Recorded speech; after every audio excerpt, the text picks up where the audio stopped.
Good. Prosthetics are fully charged.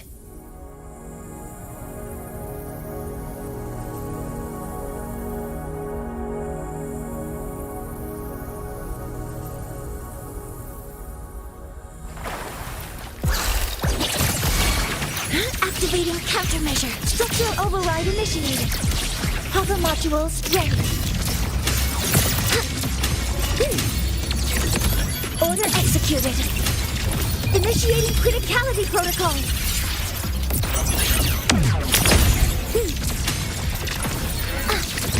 Drive safe! One more. Need a ride, sweetheart? Shake it up. Tie a bow and call that my signature.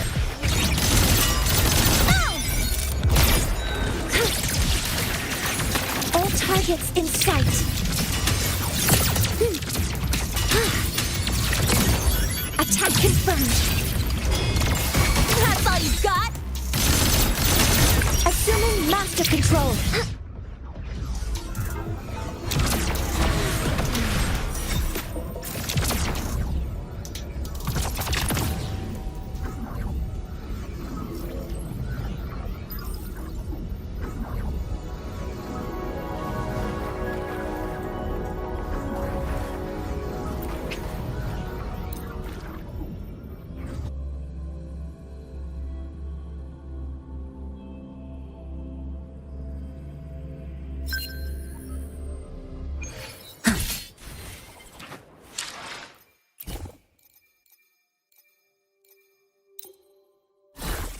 Power levels, precision calibration, combat efficiency.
Careful.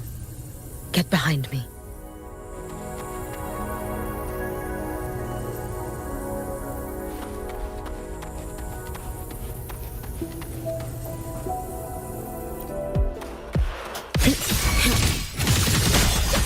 Drive safe!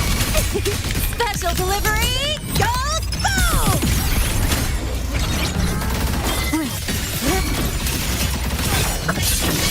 Breakpoint blocked. Come, meet your end. Structural collapse. Cut. Break apart.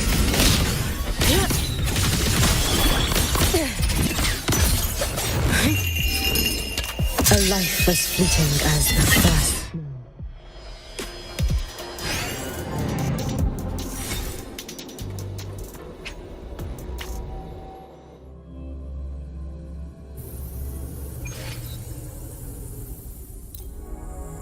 Careful. Get behind. Keep this on. You should have run. Careful. Let there be snow.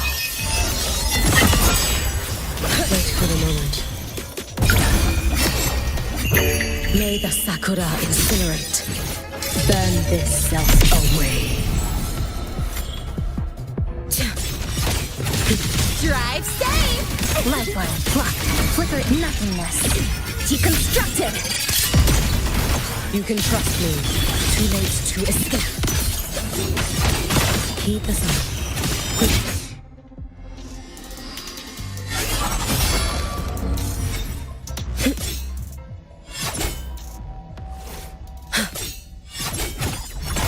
You should have run.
I shall be the vessel of your wishes.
Energy consumption increasing. Threat detected. Structural override initiated. All targets in sight. Leave it to me. Locked in. Processing complete. Stars, hear my queries.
Energy consumption increasing.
Energy consumption increasing.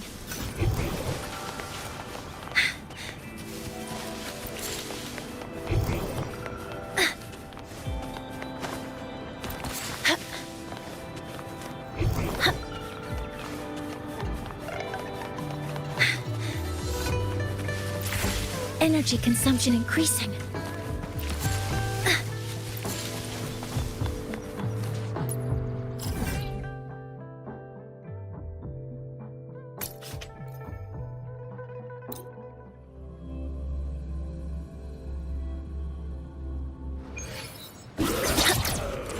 Threat detected. Attack formation. Hover modules ready. Guidance ready. Order executed. Drive safe! Check this out. Woohoo! Woo! Woo! Hey, where's the fire? Whirling up!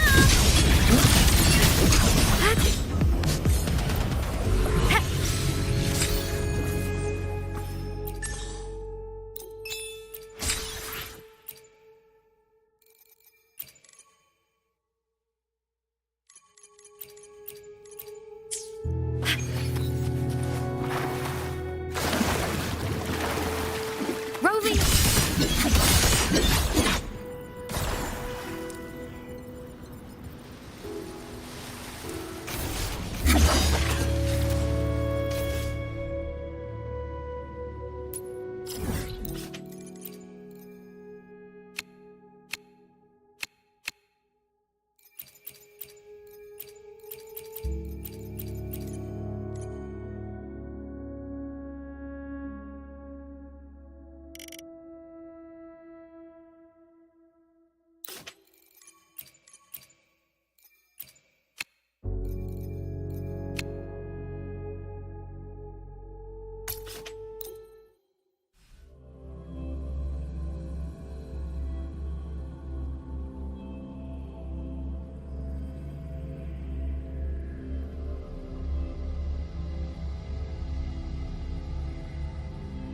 Precision and quantification are the bedrock of science. They're what make verification.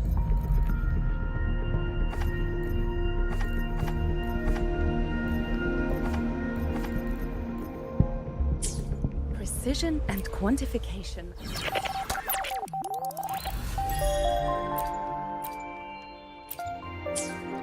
Precision and quantification are the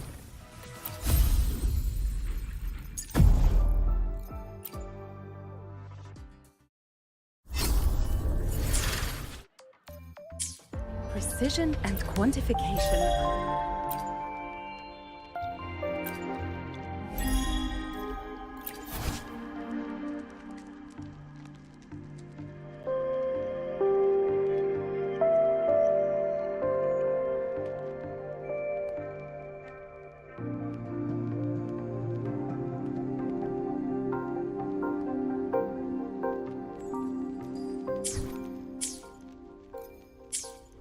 Precision and quantification are the bedrock.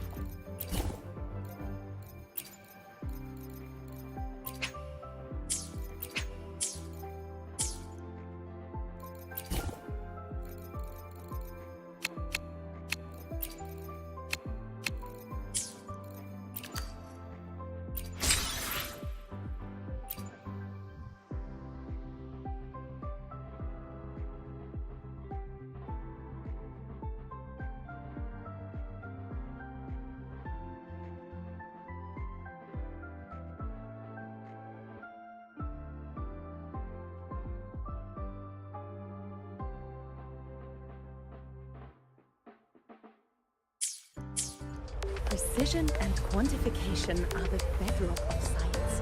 They're what make verification, replication, and comparison possible. The scales carved into the Academy's architecture stand as a tangible symbol of that very principle.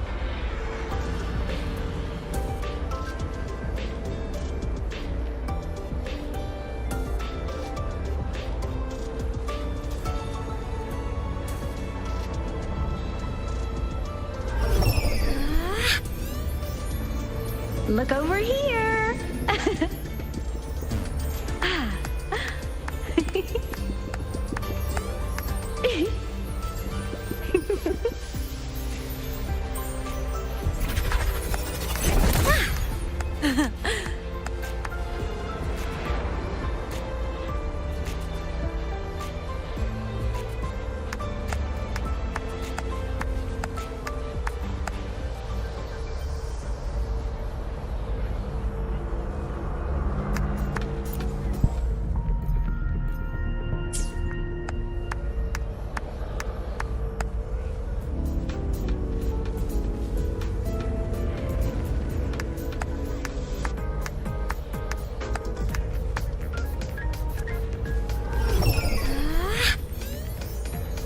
Look over here!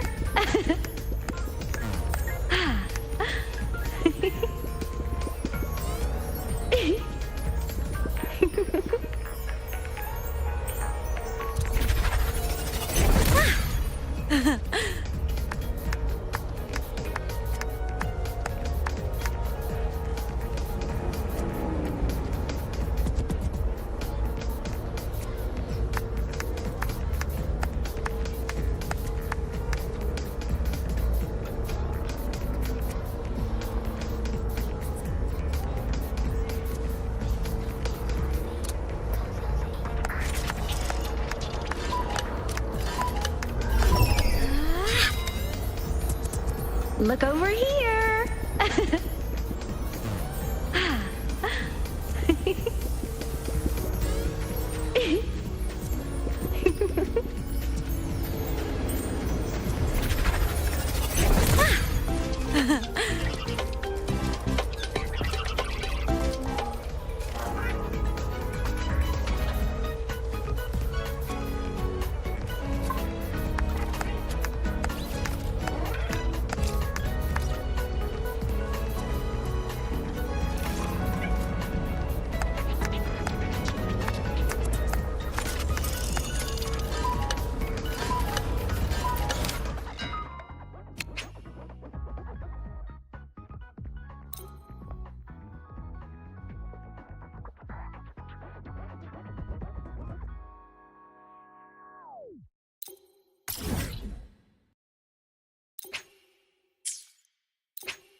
Structural override initiated.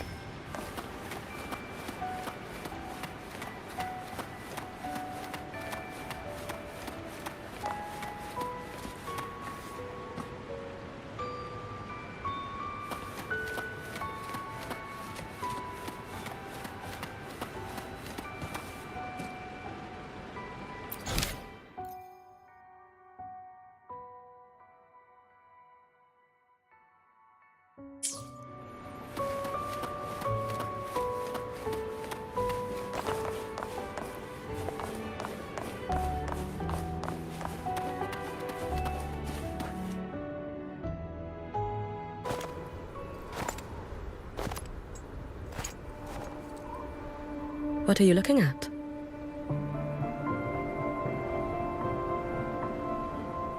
Ah, there you are. Nothing really. I've just been wondering if I wanted to land another astronomical investment to study all the exoswarm coming off this giant mech.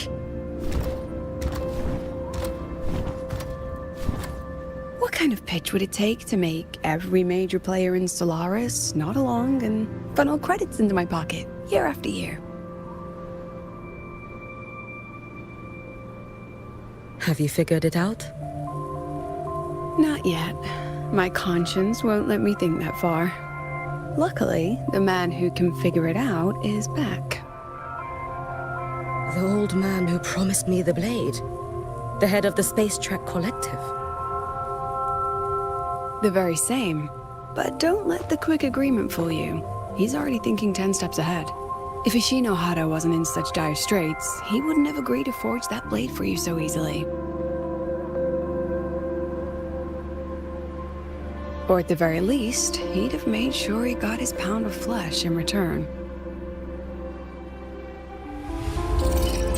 I couldn't find the child. Time and space in that dimension are too fractured. My familiar lost its way.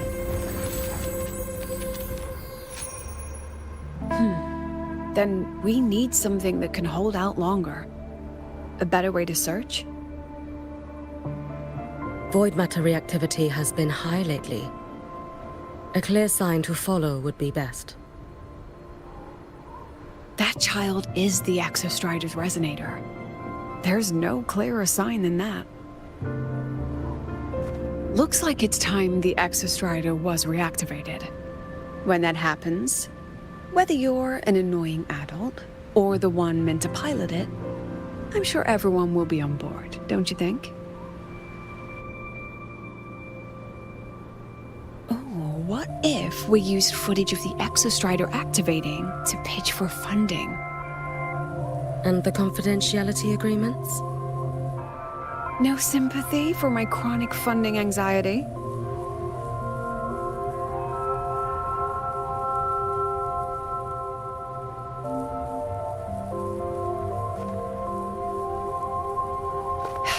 Fine. Go to Honami.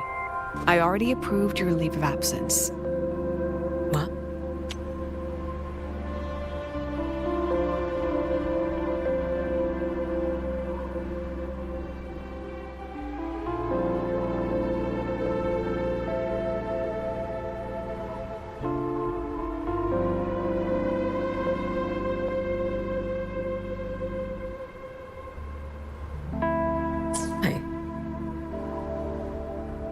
To test the blade?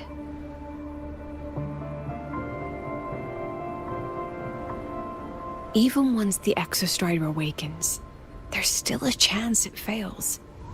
If it does, what you sealed in the Deemer Plains becomes a liability.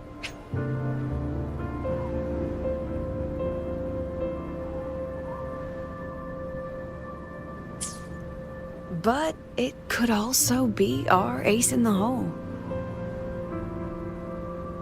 So, before I give you the thankless task of guarding those planes, go deal with matters of the heart first. Understood. I will return in one day. Take 2. Give yourself a day to look around. Go on. A Black Shores member will meet you there. I still have all of Dr. Luke's mess to clean up.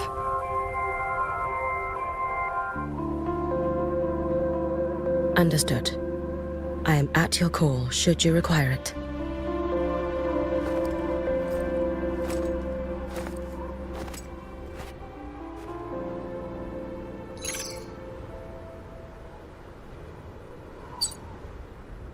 Yes, I'm listening. So it's about Denia. I see. Let's discuss it in person.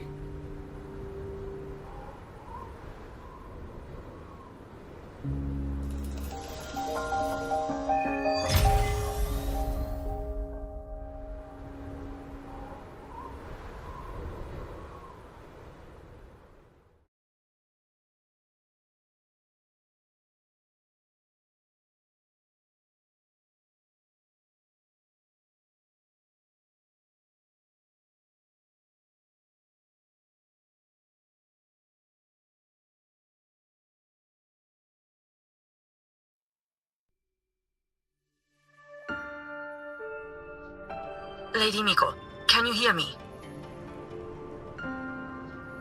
Yes. You may call me Hiyuki. Understood, Lady Hiyuki.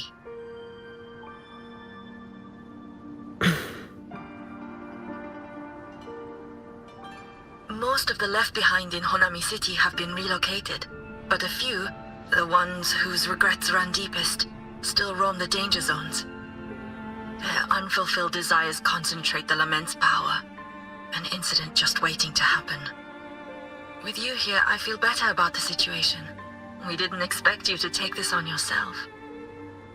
Protecting Honami is the duty of the Miko of Flaming Sakura. I thank you for your support. Actually, I have a favor to ask. Oh, is it about Gyokuro, the former Miko? We've already found traces that may belong to her, but nothing we can confirm yet. We're in the process of narrowing down her location. As soon as we learn anything, you'll be the first to know. I am in your debt. Oh, it's nothing. If it weren't for you back then, I would have... Anyway, I'll leave this area to you. You can rely on me. Was there something else you wanted to say? Nothing, Lady Hiyuki. It's just... Thank you for everything you do. Goodbye.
You are...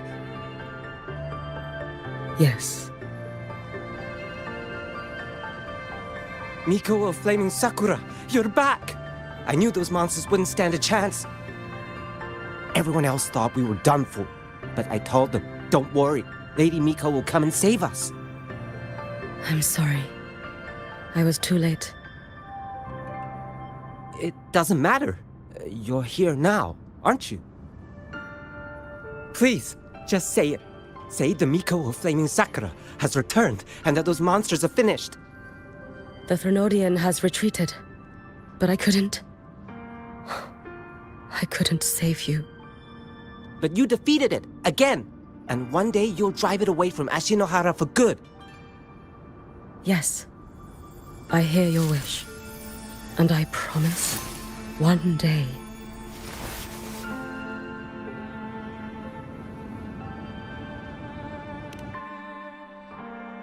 I failed their hopes. No matter how many times we drive it back, the Threnodian always returns.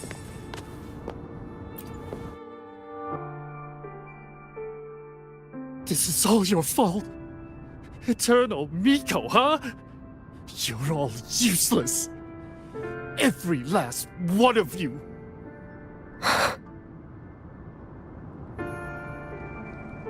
How do you even dare show your face in Hunhami? They're dead! Everyone's dead! I knew it. I knew the Threnodian couldn't be defeated. I should have run away as far as I could. Oh, Lady Miko, please! Do something, anything!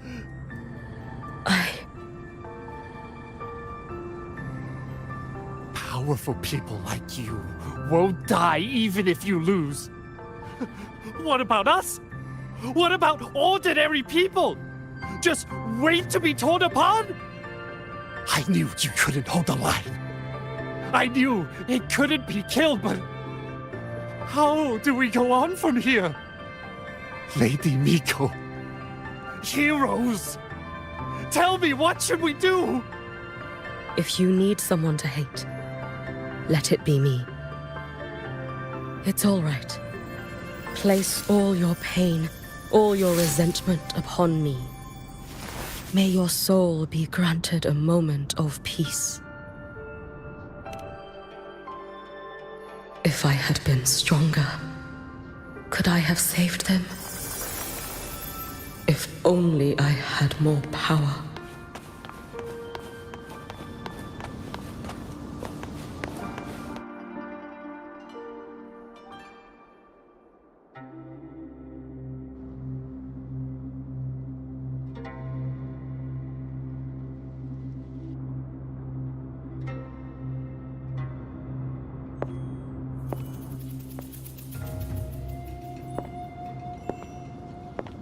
Lady Miko?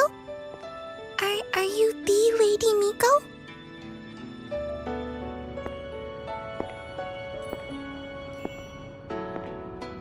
Oh, you are! You're the Miko who once talked to Lady Gyokura.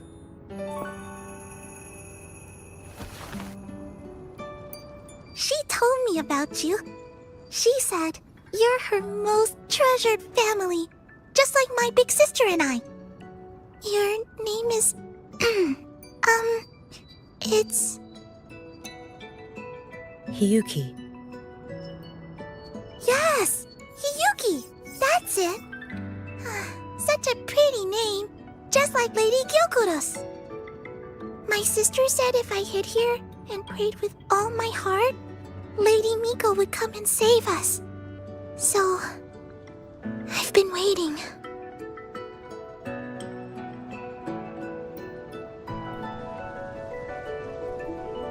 Little one, what's your name? Your hands are cold. Have you been waiting long? Kana. My sister calls me Kana. Lady Miko, you're finally here. But my sister...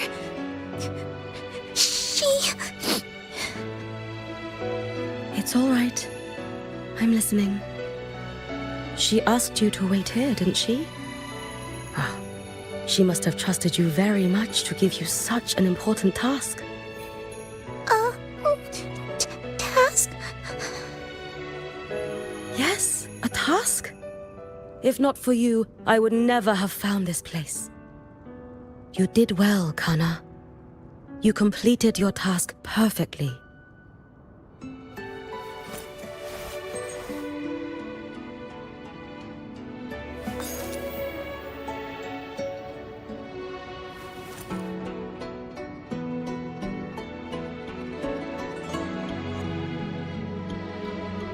Lady Miko, are you here to save Honami? Then, is Honami safe now? Honami will be fine. Sister said you carry everyone's wishes. That you're the strongest. I knew you'd come and fix everything.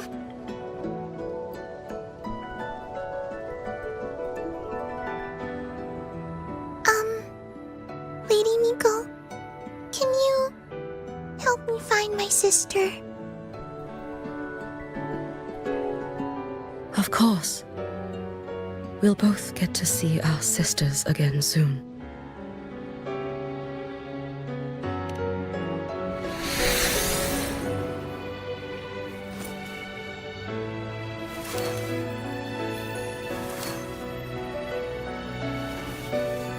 When we find her, let's eat red bean pudding. We make the best red bean pudding in the whole world. If you come try it, everyone will want some. Then you'll need to make a lot of it. Can you manage that? Pinky promise.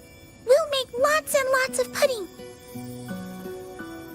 Then, even if the Drenodian comes back, we'll have something to eat and we won't be scared anymore. It's a promise then. We'll make a lot of pudding.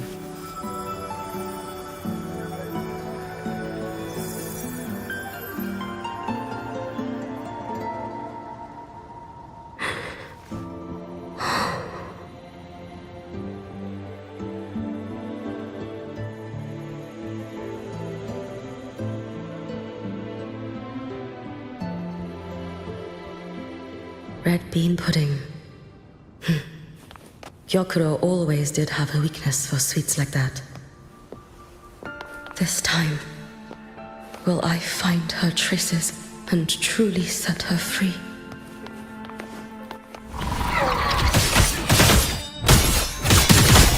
Lend more strength.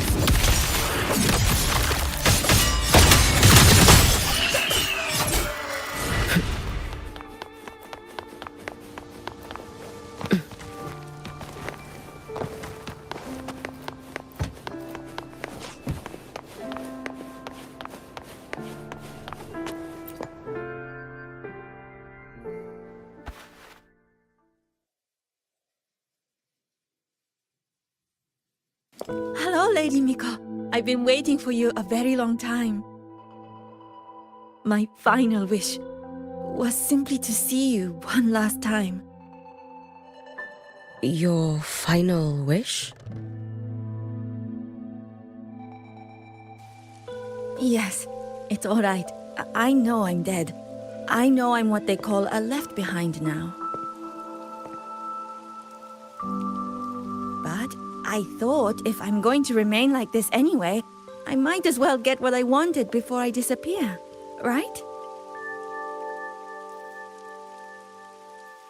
I've heard of cases where the left behind remain aware of their state, sustained by powerful desires, but for such a simple wish. You truly only wish to see me again. I mean, you are a legend. You've been the Miko of Flaming Sakura since my great-grandmother's time. When I heard Honami was in danger and that the Miko of Flaming Sakura would meet the vanguard, I rushed here just to see you. You shouldn't have taken such a risk. If you wished to see me, you could have gone to the Flaming Sakura. I know. Everyone says you can just write your wish on the plaque and Lady Miko will see it. But I worried. What if it never reached you?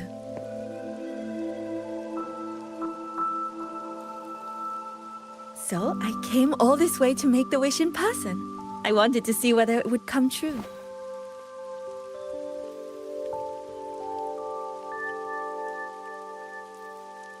Very well. Then tell me, what is your true wish?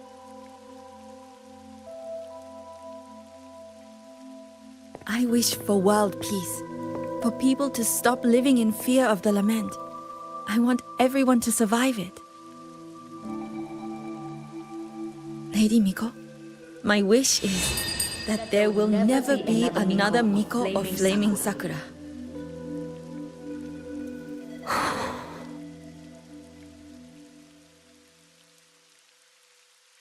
I see.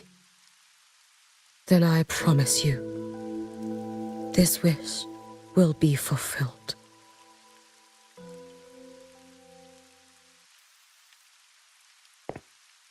I know it will.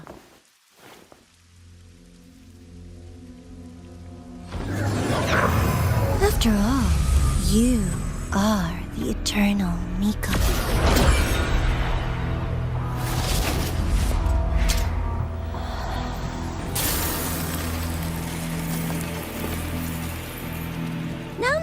No need for that, Lady Miko. If you wished, you could cut down this avatar at any moment. But I think you'll find this far more interesting.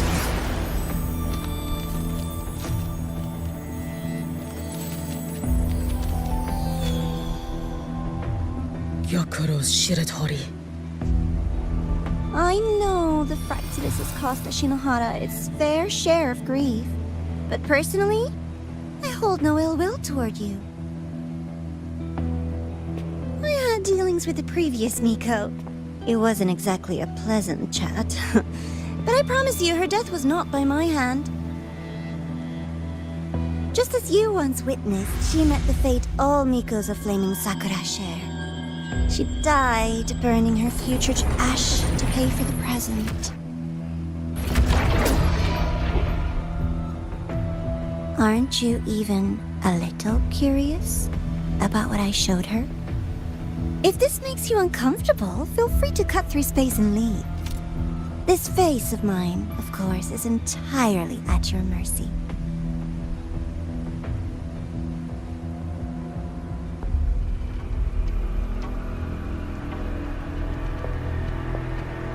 No need to dull my blade.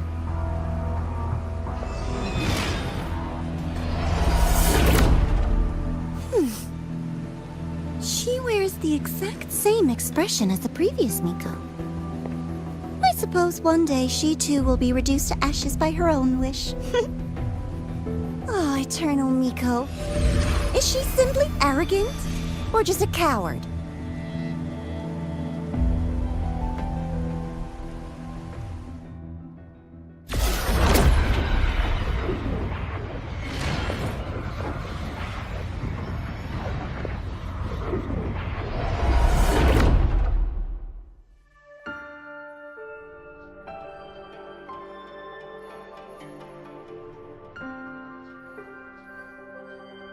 A peaceful Honami. Why bother with such an illusion?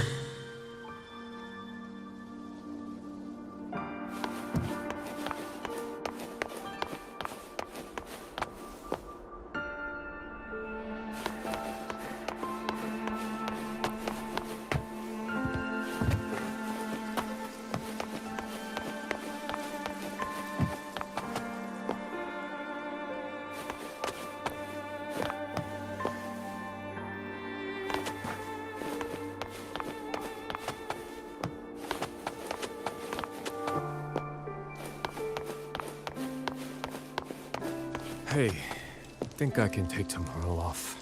If work is the root of all your problems, why work in the first place? Come on. If work is your biggest problem, then you're probably already living a pretty good life.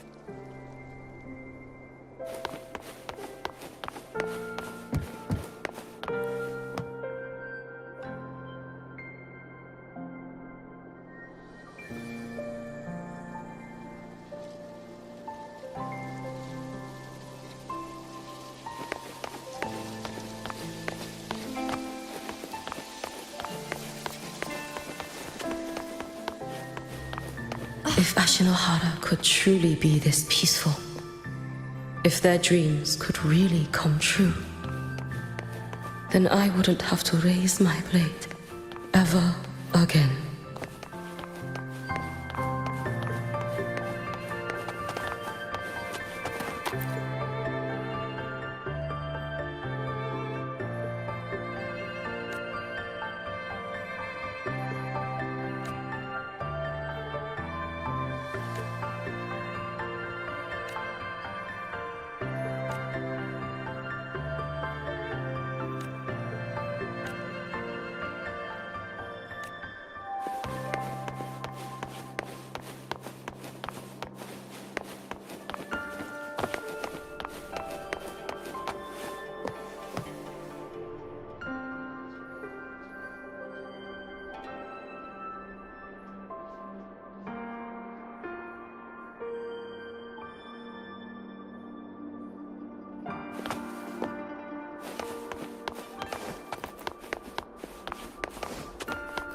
Let's get moving.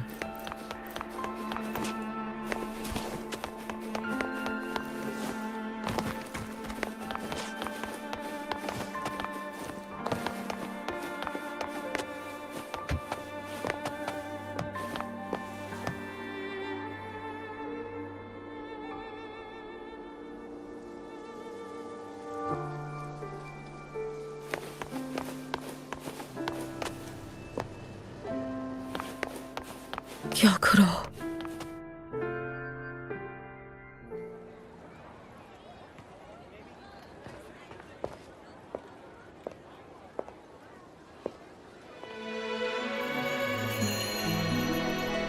Lady Gyokuro, guess what? No math homework today.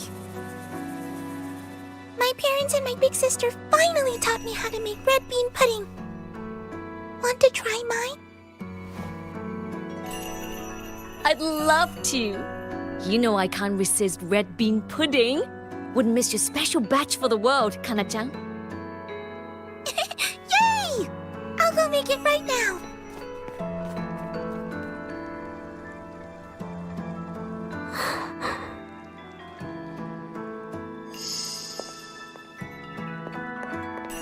Anyway, I'm here. What is it? My. Can't a sister just want to see her favorite girl without a reason? That's not what I meant. There's that serious little face. I just wanted to chat. Always relaxes me. So, how are things at the Flaming Sakura? The usual. Many came to make wishes. The Thronodian's active cycle is almost here. Death will be a frequent visitor to Ashinohara once more. Prayers for safety, peace, victory. They pile up thickest at times like this. The Miko of Flaming Sakura is the bridge between people and the divine. A wish jar for all their hopes. We must listen to every single one. Lately, I've been hearing you ring the sutsu. To grant those wishes, you burn your future using the sutsu's power. Continue, and one day there'll be nothing left to burn. You should have stepped down already, Aniwe. Let me become the Miko of Flaming Sakura. Let me inherit the sutsu. Oh, I'm perfectly fine. I've got futures to spare, you know. You tell me, little Hiyuki, what's got you so fixated on this? Don't tell me you're secretly in awe watching my heroics on the battlefield and... Yes, I want to be just like you. You wish? You're 100 years too early for that, you little blockhead. Enough about the Suzu. Stay and have some pudding with me instead. I know a wonderful little shop.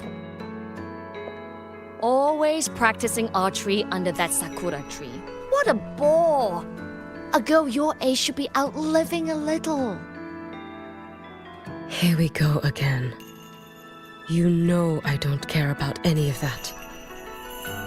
I'm going back. You sure? Come on! Consider granting your big sister's wish. I only came because you called. I put my work on hold. I can't stay too long. Besides, I don't like red bean pudding. Huh? I keep forgetting you have the world's most boring palate. What a shame. I'll just have to enjoy all by my lonesome then.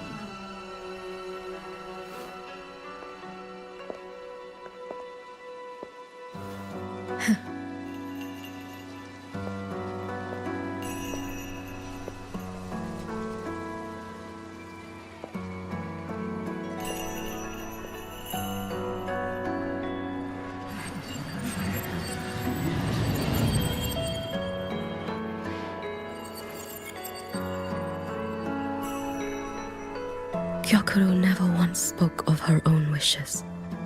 She lived only to grant the wishes of others. If only I had chosen to go with her.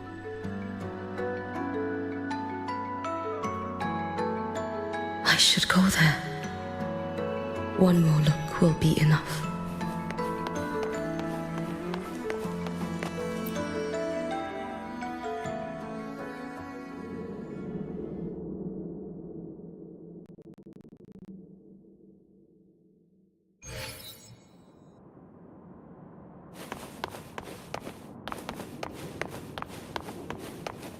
Still regretting that you didn't step into that shop and try that red bean pudding with the former Miko, aren't you? What's your point? The peaceful streets of Honami, the sweetness of red bean pudding. You know none of it is real. The illusion didn't deceive you, Miko of Flaming Sakura. You were the one who deceived yourself. Desperate to play pretend? Why not commit? Please, this performance is only beginning. Miko, Flaming Sakura. Do not forget the regret you carried here. You never forgot the lives you failed to save, nor their final, fading cries.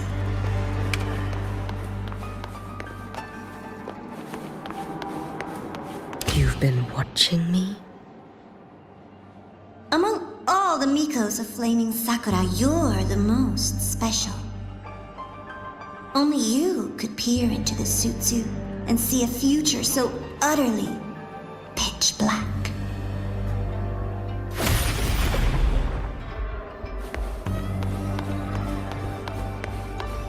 This is... Oh, you've heard the stories, of course. But none of them know what Rover really endured to reach this point.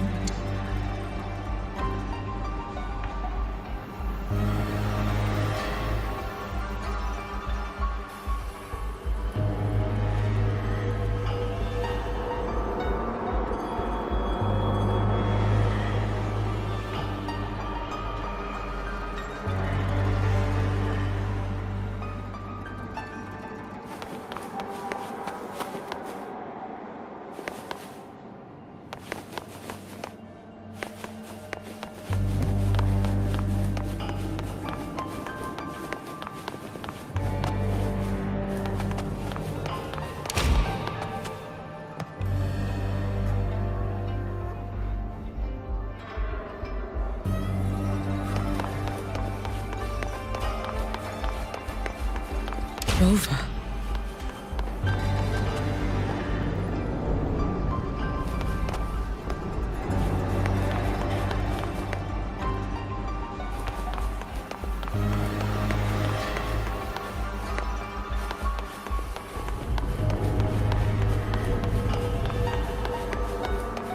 This is...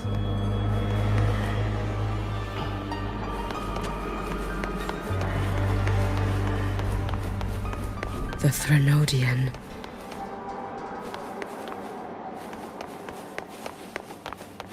Go on. The next act awaits you.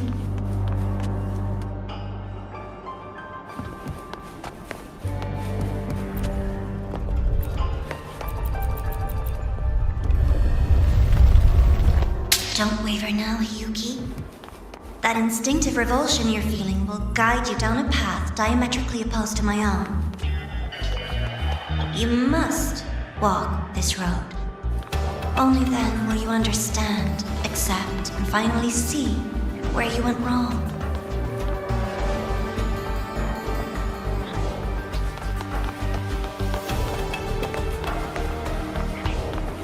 Just as you suspected, both Jinjo and Honami once lay beneath the Threnodian's shadow. But only in Jinjo did the night give way to dawn. You... Careful. Shh. I would never deny your achievement or hide the pride they bear. That is their pride.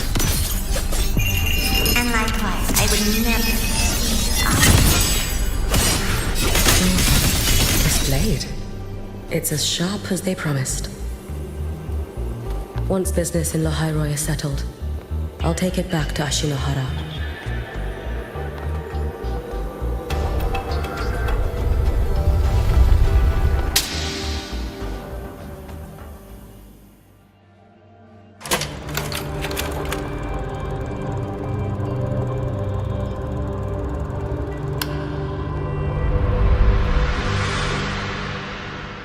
You needn't doubt. This is, in fact, my ploy for you. What else would you call laying the very path you've dreaded most bare before your feet? Keep walking. The way forward is the only way left.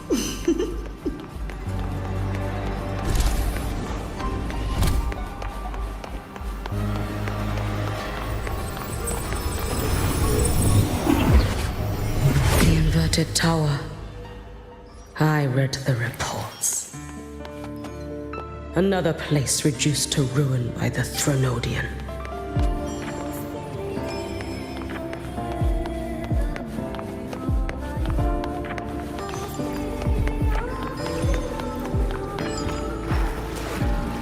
A nation that placed its faith in the Sentinel, yet its blessed maiden was spawned by the Threnodian Leviathan. Deliciously absurd, isn't it? I read the incident reports. It was the Threnodian scheme. Obvious enough.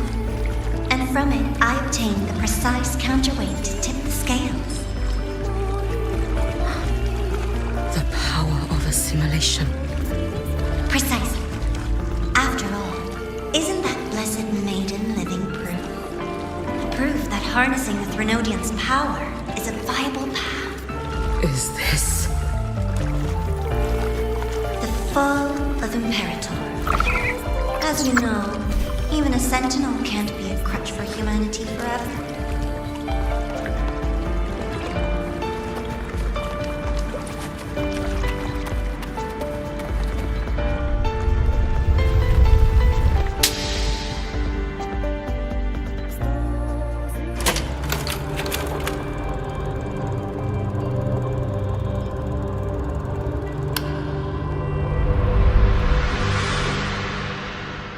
Now, why not step into the role yourself?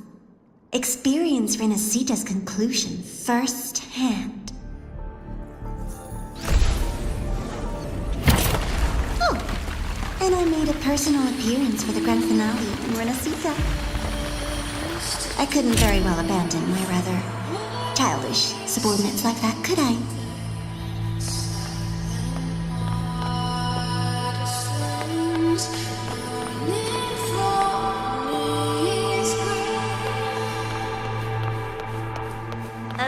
so blinding it lays bare all the film.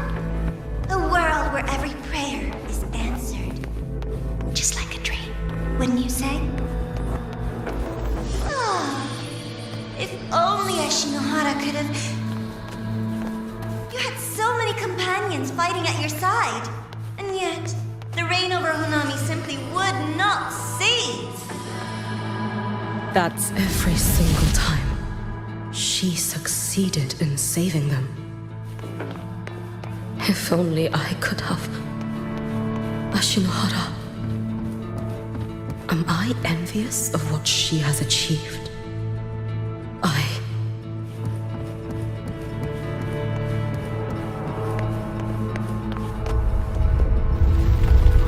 A little sideshow before the end. You don't mind, do you?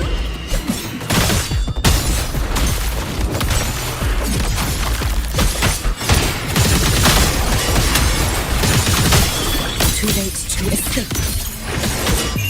Take your final dive into Naraka. So persistent.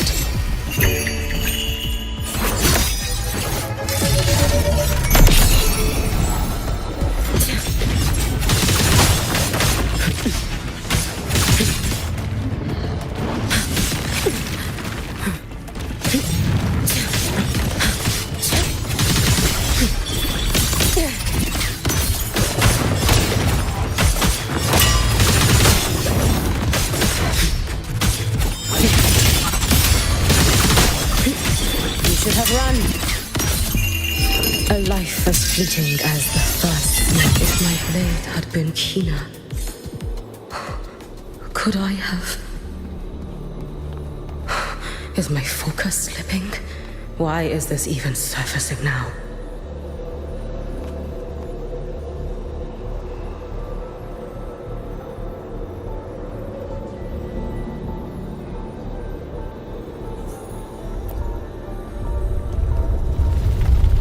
Take your time. We're almost at the finale.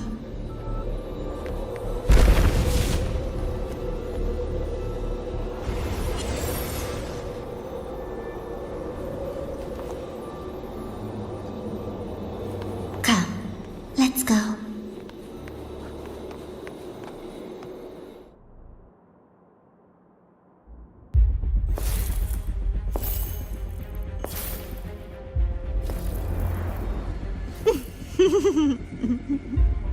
Thoughts on the show? You showed me all this because the Fraxidus wants to replicate the assimilation within the Blessed Maiden herself.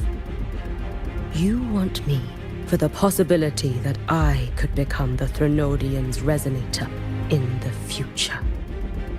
I won't deny it. After all, among all the Mikos of Flaming Sakura, only you can see through that Sutsu and see a future so clearly entwined with the Threnodians.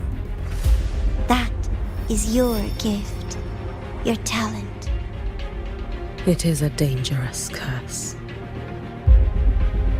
From Ashinohara's legends and the Space Trek Collective's investigative reports, you know who Rover is by now.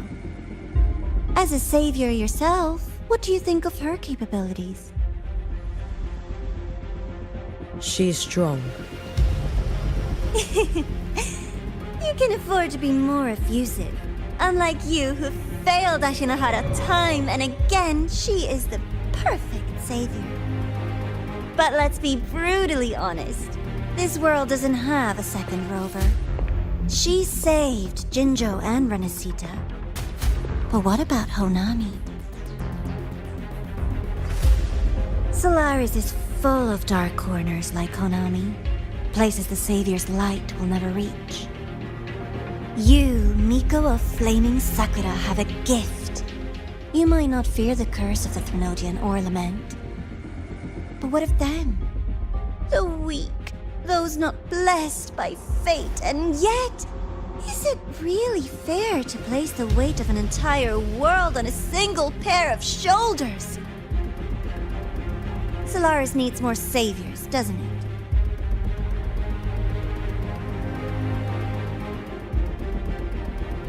I'm just using the Threnodian to bring more of them into this world. You mean you want to use its power the way Rover once did?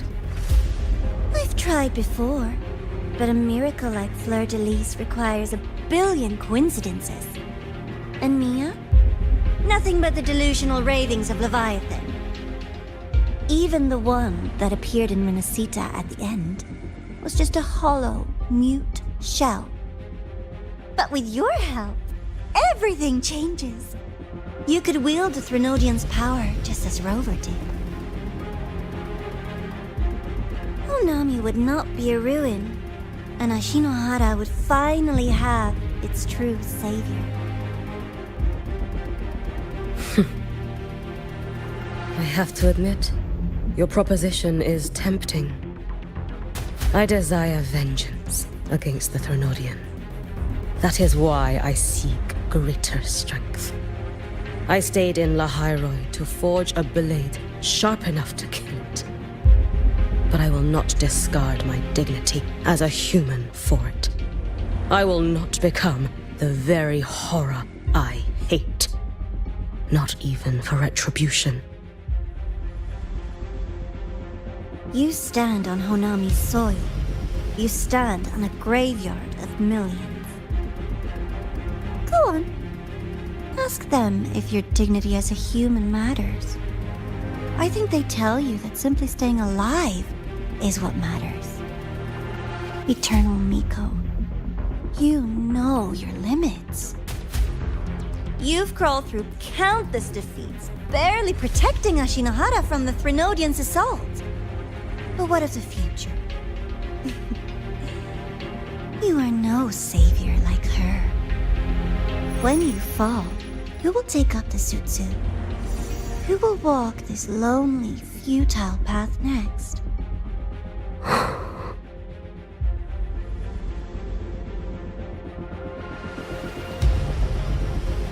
We could always talk about the former Miko. The bodies of the left behind are ephemeral. You'll find I have a far more durable proposal.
candy.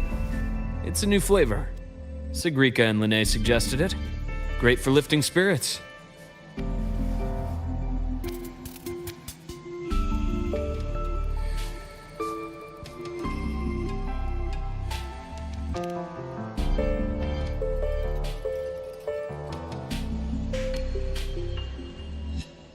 All right, Luke. What's the word on this Exostrider plan? My conversation with Lucilla went well. She's on your side. Your showing during the Dark Side incident also helped speed up the Academy's internal review. That said, you've been a student here for less than a year. You'll need the Space Trek Collective's approval to officially activate the Exostrider. Their biggest financial backer is the New Federation. And of course, they answer to an entire board of investors. And to them, the Exostrider is definitely a high-value asset. I've been flooding their desks with reports. Your Academy investigation record, your latest test scores from Abel College, and a full physical adaptability eval I wrote myself.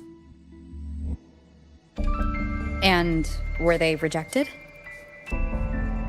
We got a meeting. But when that much money's involved, conflicts of interest make everything move very slowly. Unlike Jinzhou or Rinasida, they've got far too many cooks in the kitchen. I'm worried we don't have that kind of time. Exactly, which is why we're going to strike first. Besides, things have changed. It all comes down to this guy. This is Chase, head of the Space Trek Collective.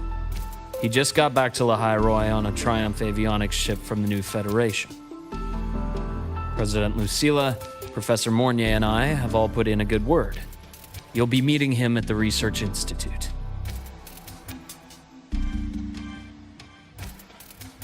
Chase started as a low-level employee at Ashridge Energy in the New Fed. Then, he dropped off the grid for a few years before resurfacing in a government position. After that, he left the government and started diving into multiple large-scale investment projects. Some say he's still been Ashridge Energy's man the whole time, but no one's been able to prove it. He's sharp, low profile, and very smooth. At his age, he's seen it all. His only real concern is if the Exostrider's pilot can be controlled. Normally, they'd pick Academy Synchronists who have been signing stacks of NDAs since day one. But Sounds like his attitude changed. Does that have something to do with the changes you mentioned? come in. Let's talk over some hot drinks.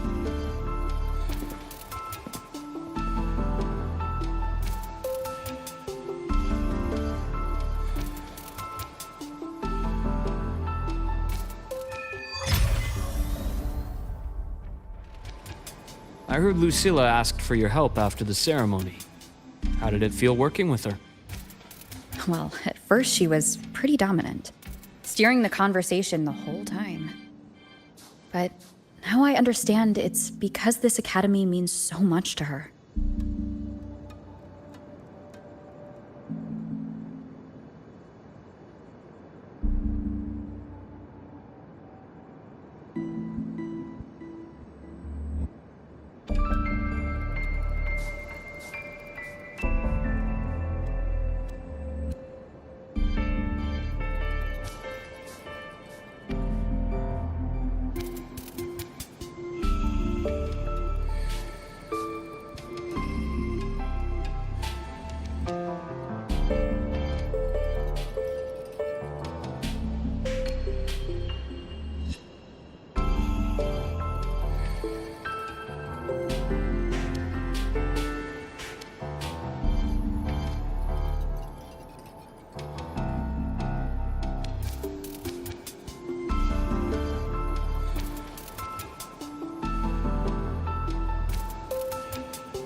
Based on your intel, the reactor core has been returned.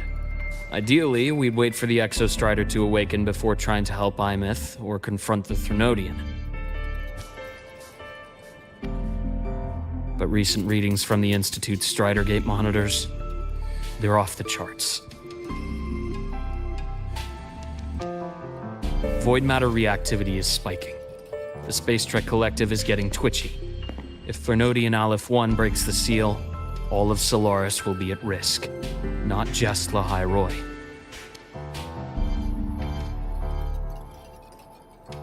Now, the Collective didn't establish itself here without binders full of contingencies for a Threnodian event. Problem is, every one of those plans would scorch decades of scientific progress. Which, in our case, actually gives us some leverage. Enough to have a real conversation with their head. Then I'll convince him. I'll show him the lowest casualty count is the only one that makes sense. He'll have to approve me as the synchronist who pilots the Exostrider.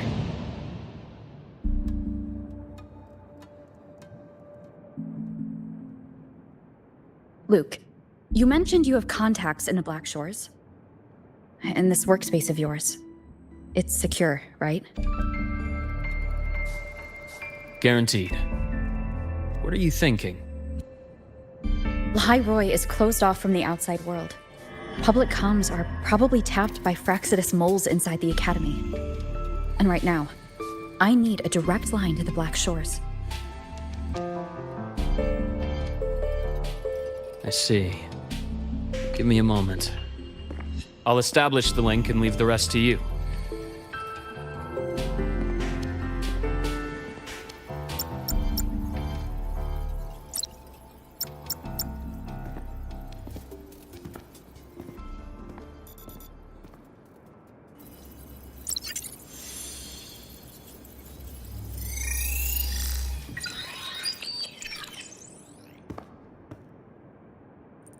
I received your call, Rover. Is the situation in Lahai-Roi that dire? You look exhausted.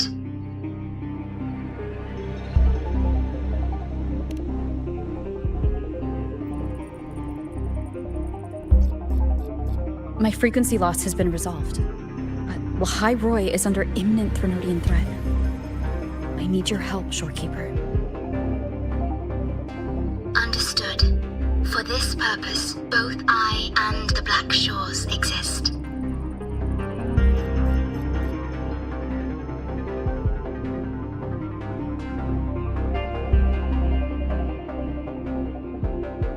Any additional intel on the Exostrider within the Tethys system? Verified or not, I need everything you have. I trust Luke. You can speak freely.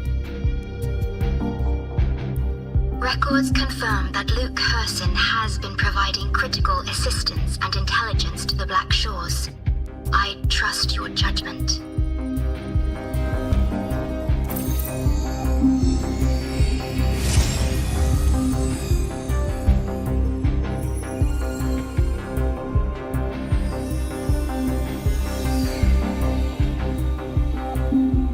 After the founding of Star Torch Academy, most information fell under their seal of secrecy. However, in its early days, you mediated negotiations between the Academy and the Roya. Through that process, the Black Shores gained partial access to certain archived insights. The Space Trek Collective fears that due to the Exoswarm's division, the Exostrider, even upon awakening, might not have enough power to face the Threnodian. This concern led to the Augmented Resonance Initiative, the Synchronists. Observing how Sentinels work with their resonators, they theorized that the Exostrider, sharing similarities, could amplify its power through a resonator as well. However, considering your link with the Exostrider, the Tether system does not recommend this method.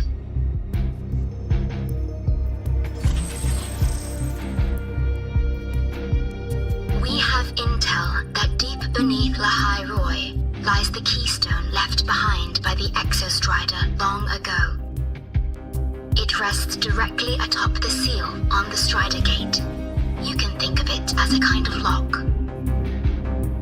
You do not need a cockpit to pilot the Exostrider. So long as its activation sequence remains unobstructed, you may pilot it using the keystone.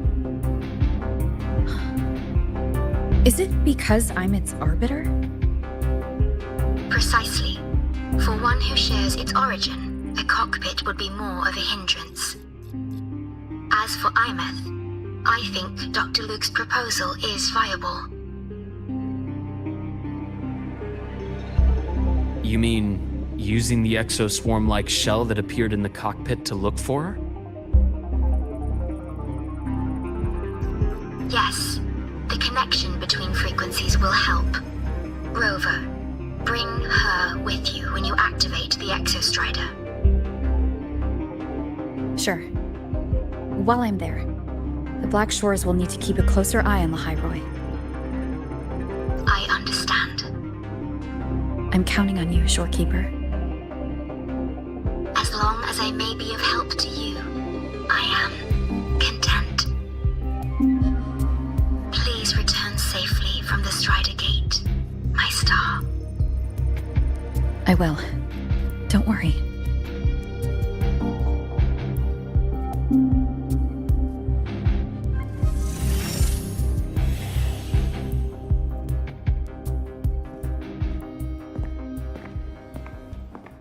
I'll inform Lucilla.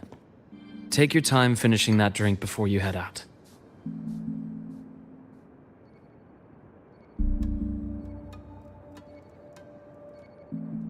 What do you think? I'm about to ask a man to sign off on a crazy plan. And I can't even promise him it'll work.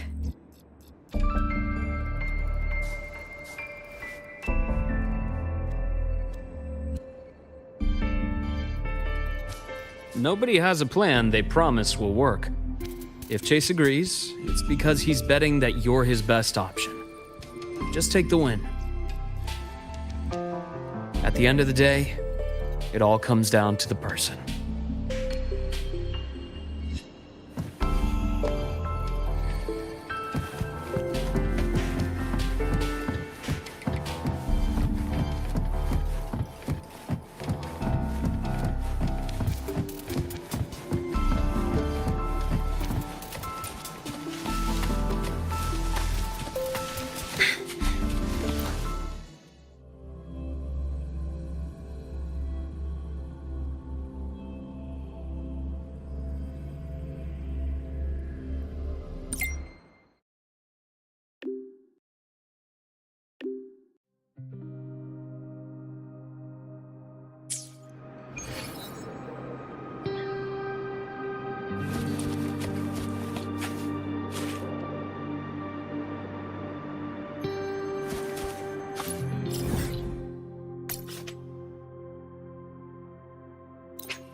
Good to see you again.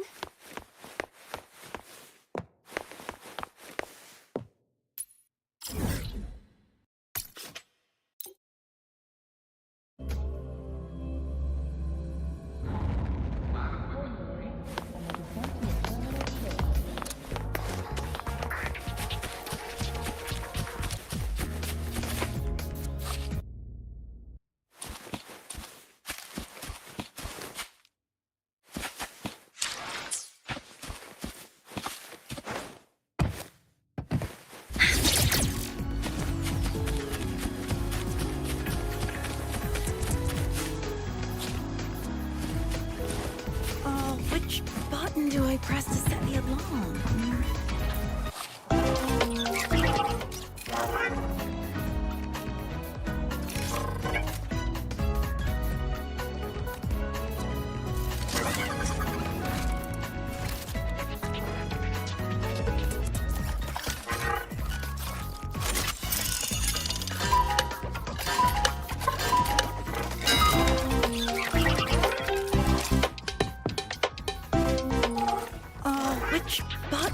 press to set the alarm.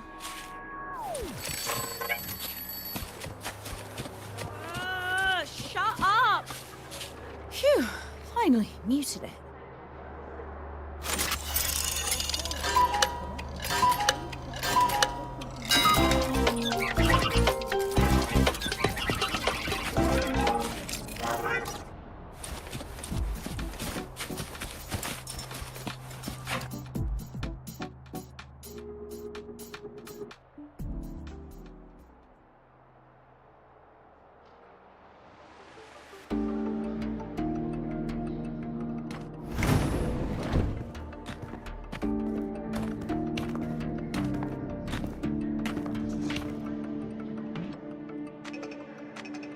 Mr. Chase, this is the student I mentioned, Rover.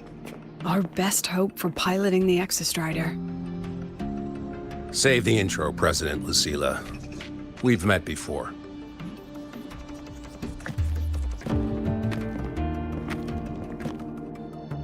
Before?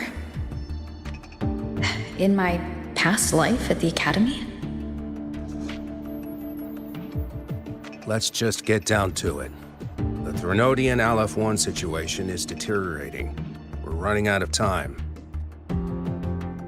I wanted to wait.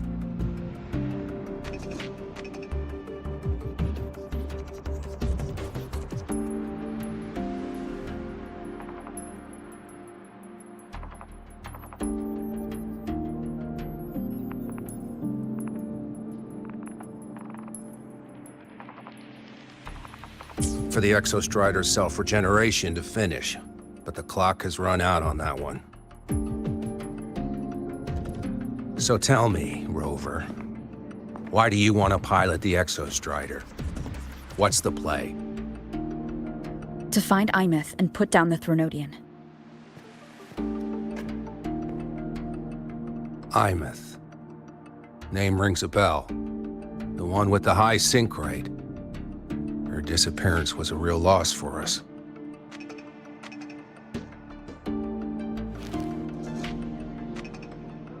She's beyond the Strider Gate.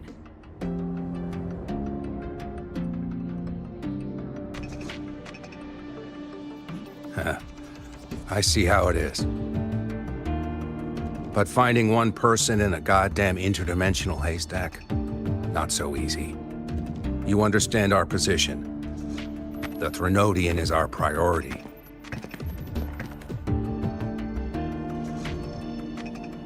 Stopping the Threnodian is my priority too. I'm gonna handle both.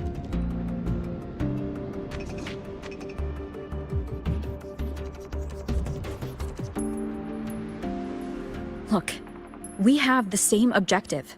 So like you said, let's just get down to it. If void matter erupts, Lahai-Roi is ground zero. Every one of your projects will take a hit.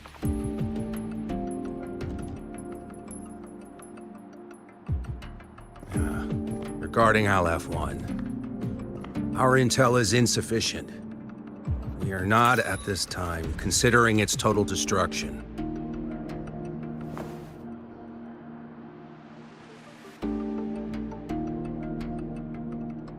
What we need is for the Exostrider to reinforce the seal on the Strider Gate. To do that, we need a qualified synchronist, and we need the Institute's drive replica. When that gets embedded in the Exostrider's chest cavity, then its repair is complete.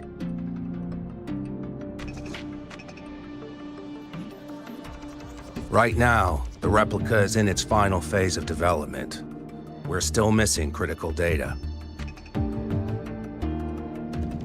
Drive replica. Is that what you're building from the fallen reactor drive after Helios was launched? Correct. It's based on the original drive's framework. You had a hand to play in that. You made sure Helios got launched. To complete the drive replica, we require precise data from the Exostrider operating in high concentrations of void matter and environmental readings from inside the Threnodian. Without them, we can't guarantee the Exostrider can resist LF1's corruption. Here's the verdict. On behalf of the Space Trek Collective, I authorize you to pilot the Exostrider.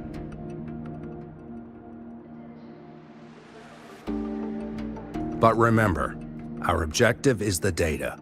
We need readings from the high concentration zone to complete the replica. And your personal mission gets 10 minutes. That's the max duration our void matter barriers can cover the Strider Gate once it's opened.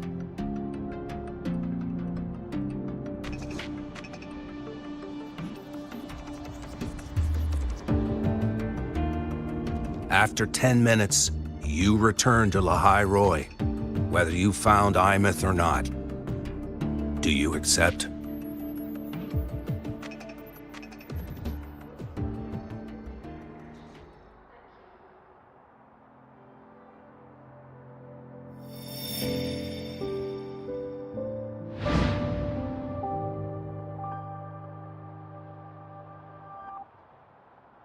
Deal. One more thing. I won't be using a cockpit. Just show me the way to the Keystone and have the Exostrider ready. That's all I need.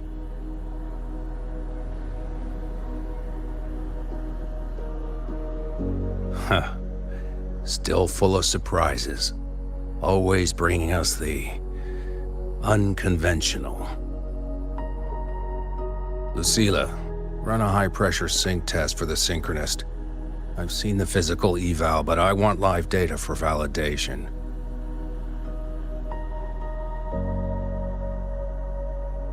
The moment the numbers hit green, we'll begin preparations for activating the Keystone and deploy void matter barriers around the Strider Gate. There's something else. I need a favor. Go on. The Fraxidus is lying low. Even after failing in the dark side, they could move the moment the Strider Gate opens. Ah, that's what's on your mind. Well, I have an update. Remember Sigrika's friend? The somewhat lackadaisical one?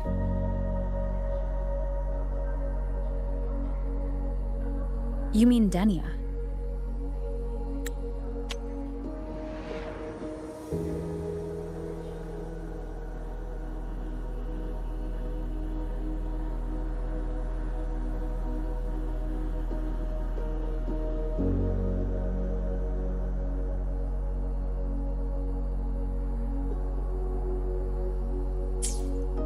That's the one. She's gone missing. Our investigation points to her being the agent the Grand Architect referred to. But don't let it distract you. I have a reliable friend keeping an eye on Fraxidus activity. You just focus on waking the giant. Leave the rest to us, Rover.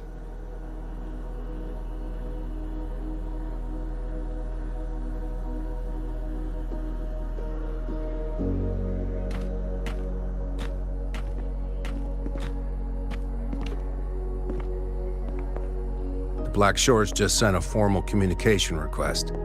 They're offering full support for Lahai-Roi's evacuation, if it comes to that. You handle it, Lucilla. You have a better read on the situation than I do. And you're better at talking with that student.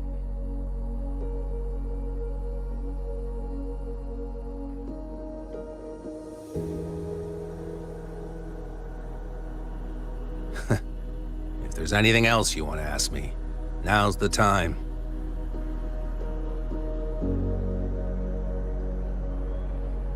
I'm surprised you're placing this much trust in Rover, authorizing her so readily. Any particular reason?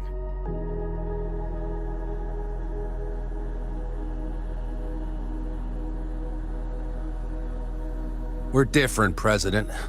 I'm a businessman, and businessmen trust their instincts for a good investment.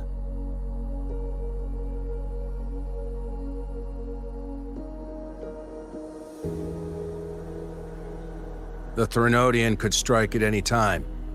Given the circumstances, Lahai-Roi may have to be written off. And with the timeline we have, relocating the Exostrider is impossible.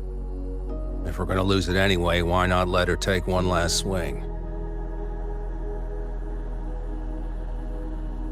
Understood. We still need to prepare for the worst-case scenario. Of course. If this fails, we'll initiate the backup plan. Duskvale.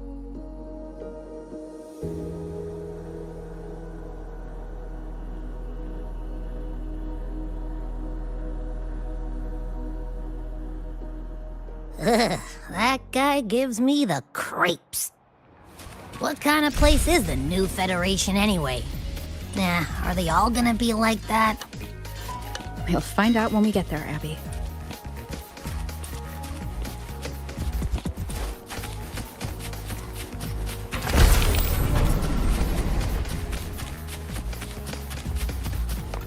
Ah, you're early. Isn't it a bit weird to wear your Energy consumption increasing.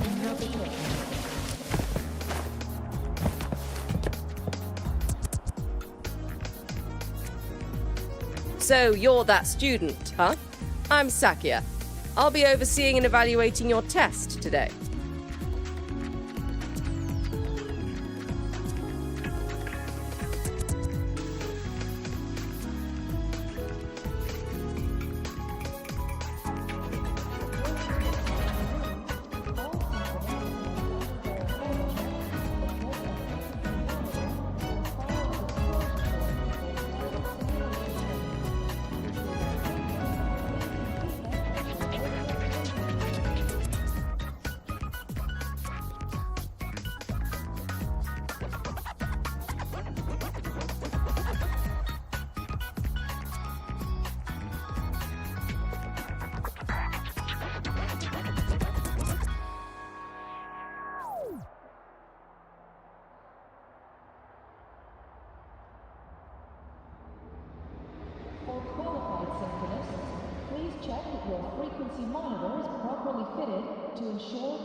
Lucilla filled me in on everything. This synchronization test is far more intense than the standard procedure. We're simulating the neural load of a direct link with the Exostrider. If you feel anything off, you call it. I won't allow the test to continue under overclocking conditions.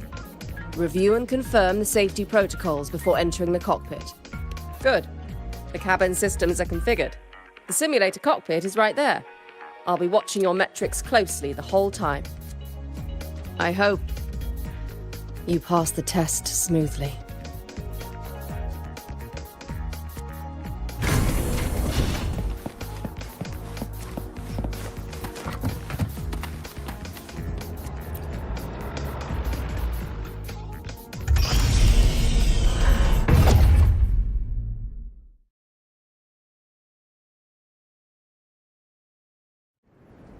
Neural network connected.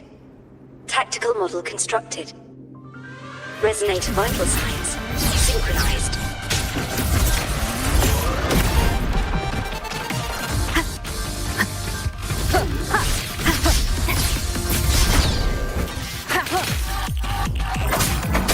One with the sound.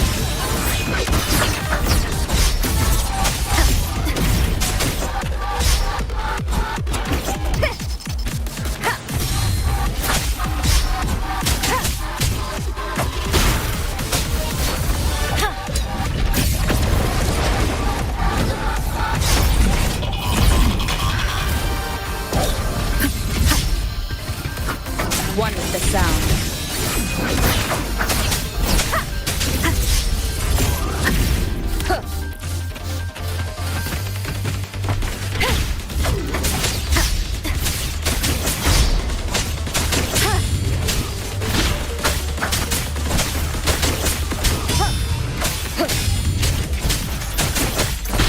One with the sound. Down with the curtain!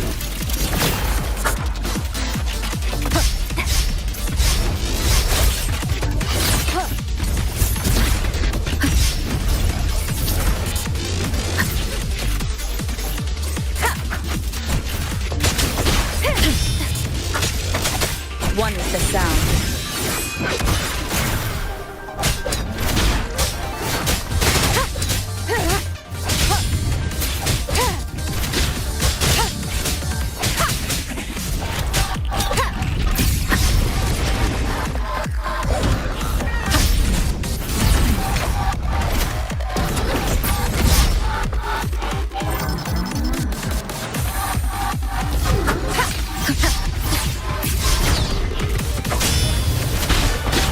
One with the sound.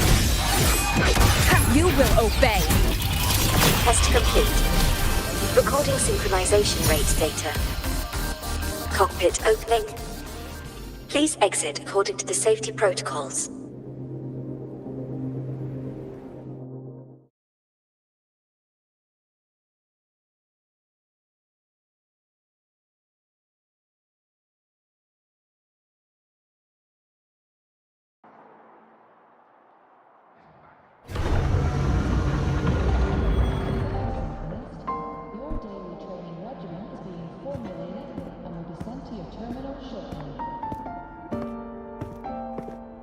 How did you get all the way here from the lake house? She wanders into the academy sometimes. Usually her caretaker bot escorts her back pretty quick, but today she was being difficult.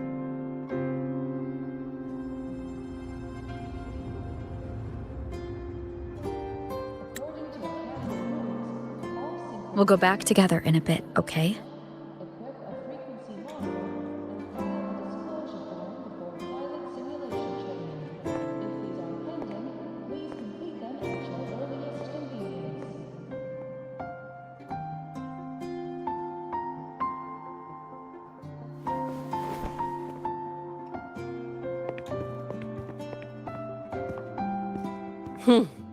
So the little terror can be quiet. Never thought I'd see the day.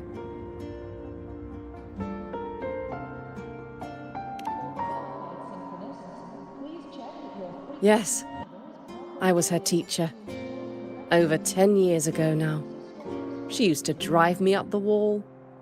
Made me lose my composure more than once. She never did seem to mind. The last day I taught her, she wrote saving the world as her career path. I asked her if that was really what a synchronist should be aiming for, then gave her a piece of my mind and told her to rewrite it.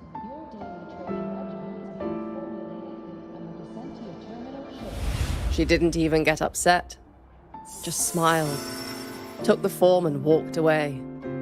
She never stepped out of that cockpit again. Now she's back, but not really. What a headache of a student.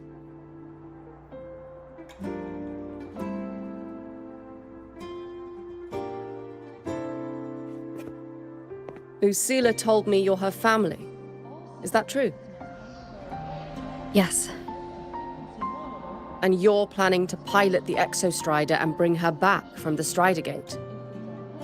That's the plan. Sounds like an absurd, bold, utterly delusional idea. No one knows what's actually behind that gate.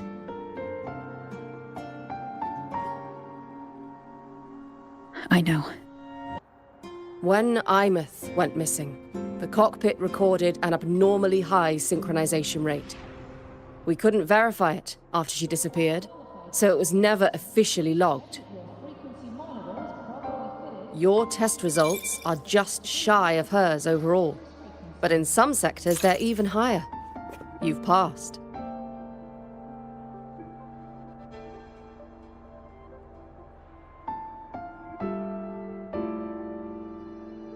I hope that absurd plan of yours works, and that you bring my student home.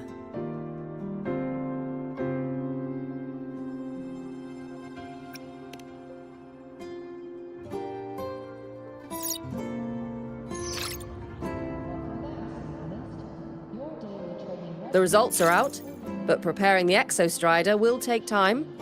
You'll need to wait around 2 days. We'll let you know when it's ready.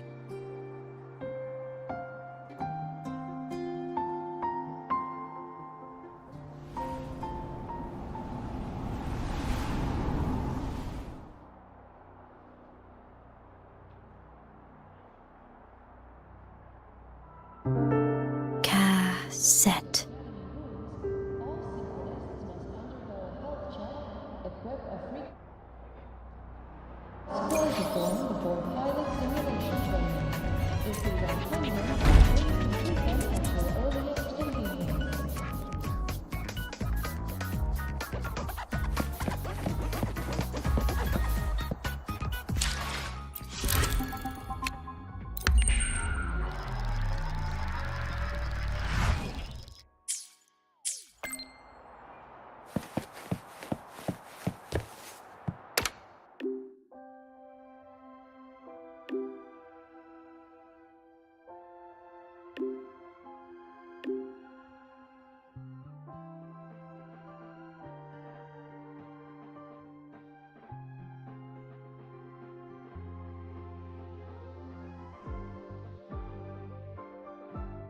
So, we're finally going to where that giant eye is hiding? Yeah. And Abby, if you think it's stronger than you, don't try to be a hero. Okay? I got this. But, we don't know how much strength is hiding behind that gate, huh? Our priorities are the data and IMETH. A direct fight with Aleph 1 can wait until the drive replica is ready.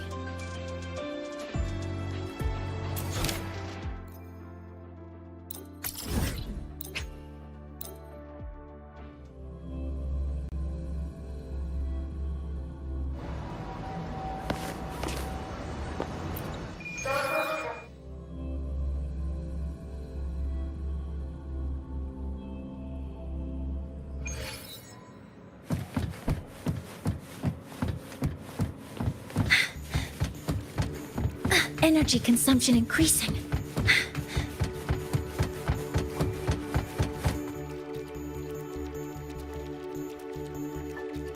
Hey, Rover. Are you leaving now? Yeah, I was worried. Figured I'd catch you before you left. So, you're gonna pilot the Exostrider. You feel nervous at all? I know you're awesome and all, but nobody's ever done this before. Nobody knows if the Exostrider will even move, or what else might go wrong.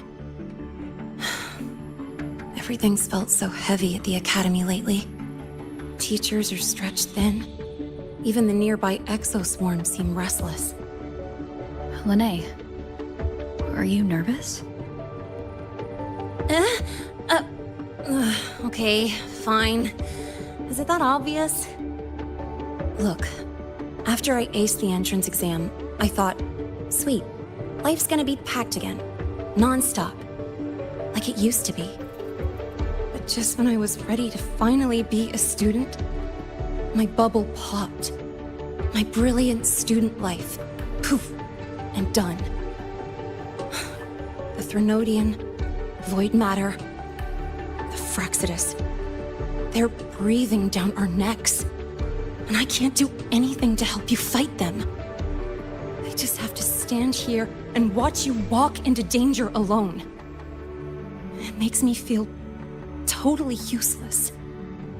I'd feel worse if I dragged everyone in Lahai-Roi into danger just to back me up. Of course, if things get really desperate, we'll have to face it together. But for now, when I look at all the students who came here chasing their dreams, I want them to stay students. Because... Come on, you're a student too. We're just kids to you or something? But I get what you're saying. Making you waste time on a pep talk when you've got a world to save? I do need to grow up.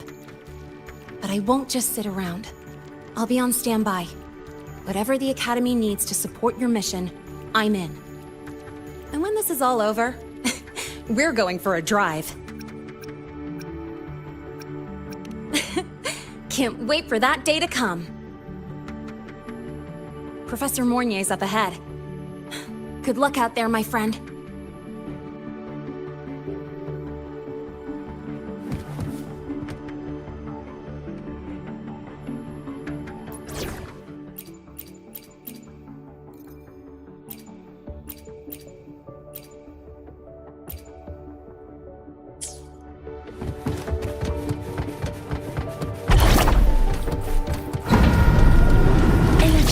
congestion increasing.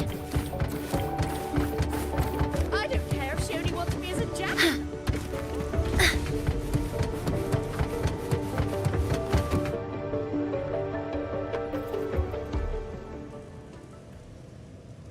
Temporary passage is complete. It'll take you directly to the Keystone. The Black Shores will keep a team on standby here at the Institute. If you need our support, just say the word. Thank you. We couldn't have built the data framework this quickly without your team's expertise. Lahai-Roi is a top priority. A joint call by the Shorekeeper and the Tethys system. Oh, Professor Mornier. Your guest has arrived.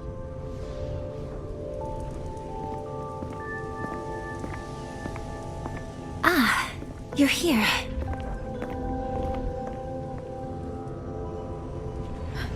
Is that the way to the Strider Gate? Yes. This temporary passage will take you to the Dima Plains, deep within Biarta Woods.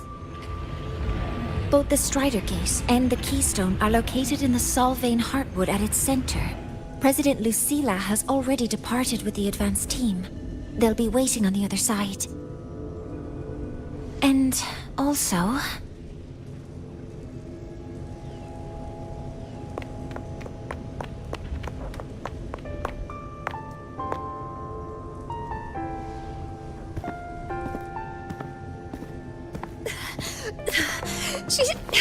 She's too fast.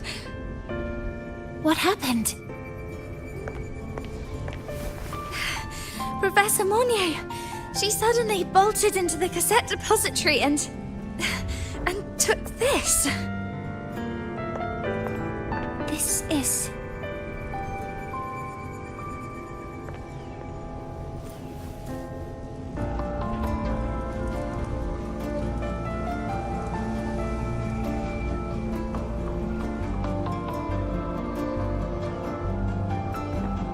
Can I see it?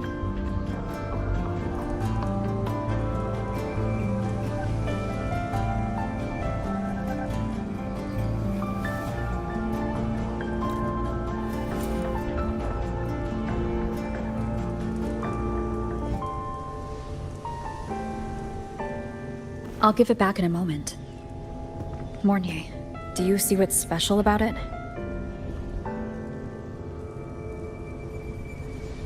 This ID number. I saw it in the student file during her inspection. This is Imeth's own cassette. It's been stored in the depository since she went missing. Why did you want to bring this now? It may be instinctual.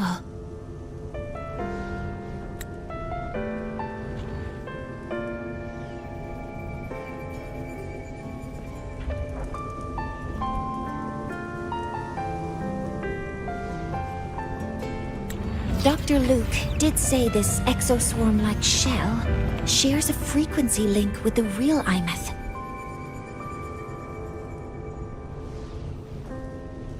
Or it could be the shell's residual instinct. Cassettes are proof of a student's identity. Or it could be a weak signal sent from the Imeth beyond the gate. We can't determine which theory is correct yet.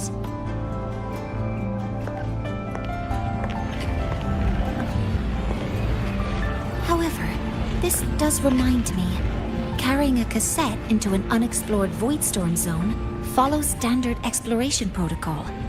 Do you have yours? Yeah, I've kept it with me. I'll head to the Deemer Plains now then, Mornier. I'll have to stay here, monitoring the data and ensuring the drive replica is ready. I wish I could go with you. But I'll be fully supporting your mission. Mentor, please, take care. I count on you to watch my back, Mornier. With what we accomplished with Helios, I trust you'll handle the drive replica. We will succeed again. I won't let you down, Mentor.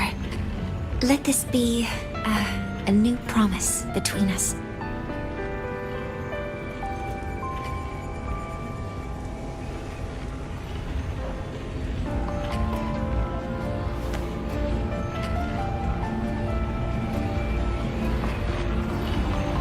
Let's go.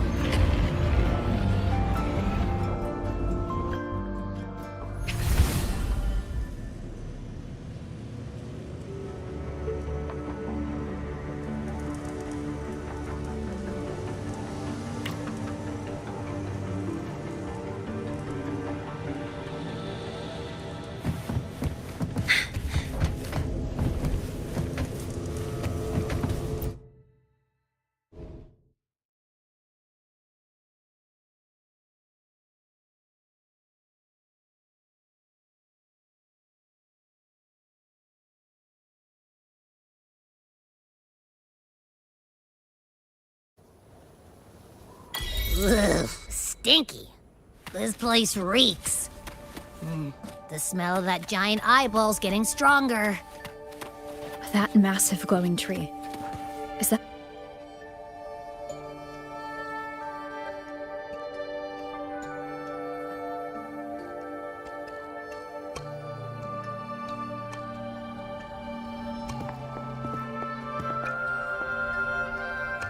that Miko?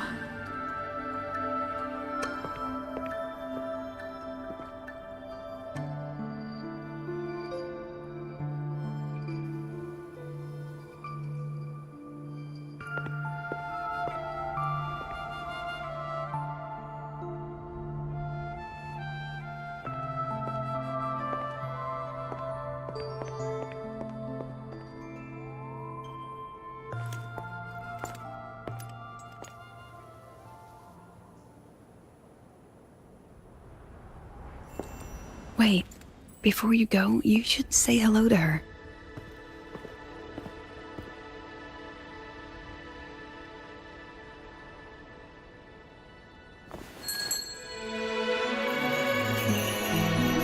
This is Hiyuki. I told you about her before. The only reason we could set up the monitoring equipment so quickly is because she cleared the way for us.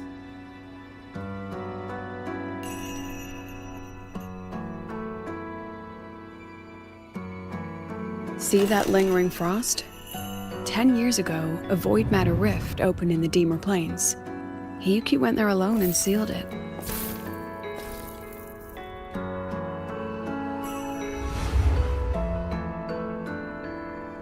Thanks to her efforts, the Space Trek Collective and the Roya were able to fortify the seal successfully. Every task the Academy assigns her, she completes flawlessly. Were she to have a flaw, though, it'd be that she goes through blades like nobody's business.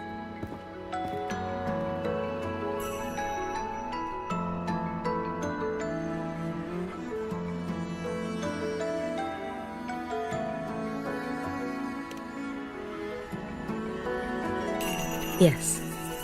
Lucilla spoke of what that child did. She is a good one. Strong. But her strength does not change the fact that she is a student. That we allow a child to bear such a burden is a failure on our part as adults.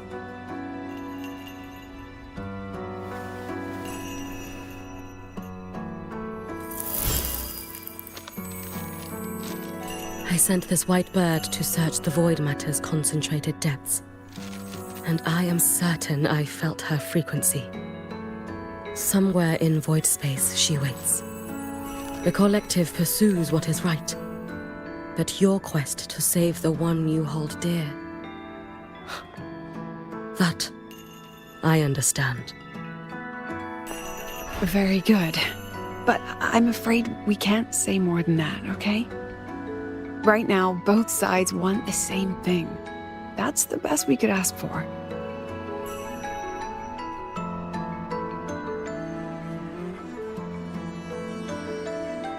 You were worried about the Fraxidus, weren't you? While you're beyond the Strider Gate, she'll handle perimeter security.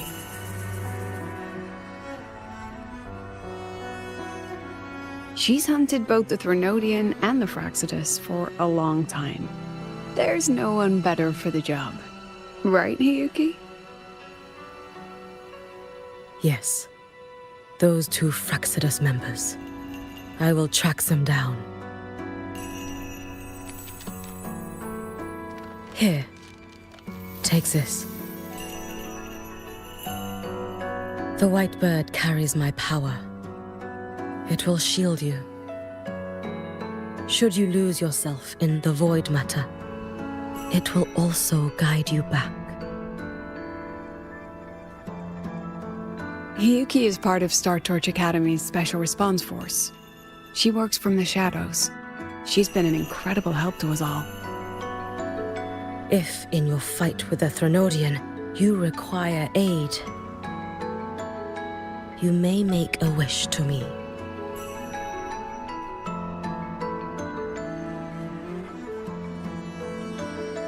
How about I go first? I wish for peace and safety across the Dimmer Plains.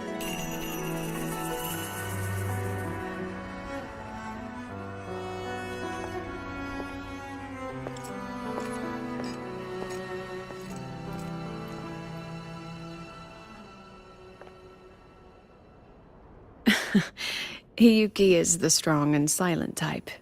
Spend enough time with her, though, and you'll find she's rather fascinating. Why didn't you introduce us before? Why the reveal now? No point in hiding what's already in plain sight. Besides, you're both strong, and it's safer if you work together. What did she mean, make a wish? Just what it sounds like. But don't make one unless it's life or death.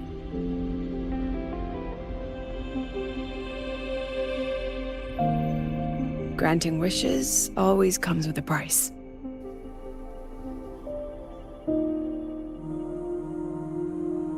I've sent you intel on high concentration void matter zones. Review them when you can. I couldn't say this with Chase present, but I think you understand. For him, this is a calculated investment. For you, it's a suicide mission. You've been in void space. You've faced it. If Aleph 1 truly lies beyond that gate, it'll sense you the moment you cross over. This won't be easy. The Exostrider isn't fully repaired. If something goes wrong, it may not be able to hold out against Aleph 1. And the Collective won't risk an extraction if a void matter outbreak is imminent. Once you enter the gate, you'll be completely alone. Are you ready, Rover?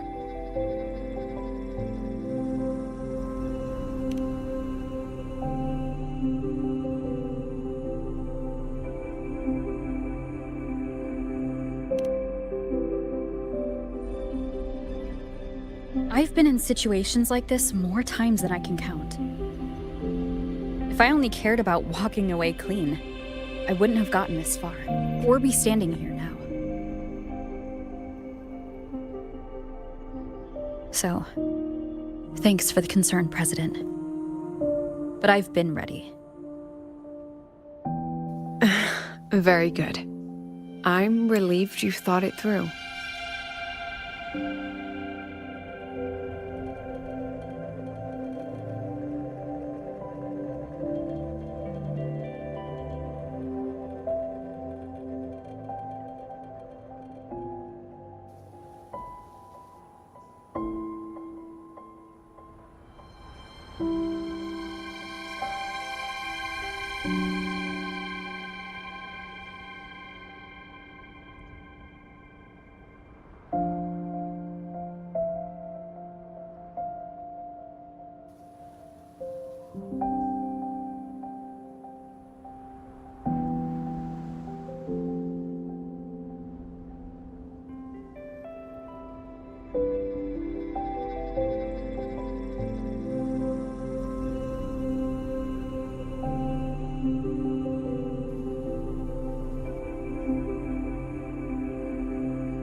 I'll be here with the others, monitoring the void matter barriers. If something happens, I have to respond immediately as the Academy's head. We'll probably be able to maintain a data feed. But based on past intel, the void matter's disintegration effect will destabilize the signal. It'll likely cut out once you reach the keystone. From that point on, every call is yours. I understand.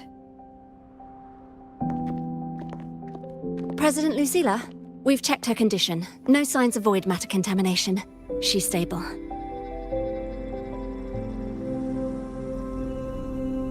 All right. Go on, Rebel College freshman.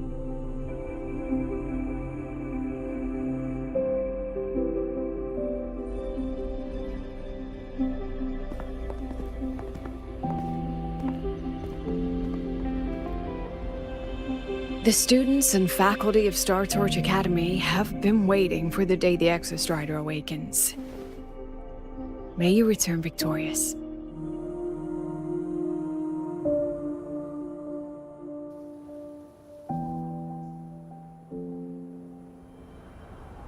Void matter gauge readings are stable. No abnormal fluctuations at the keystone. The synchronous vitals are within the expected range. All readings normal. The signal's cut out. It's so quiet. Are these Soliskin?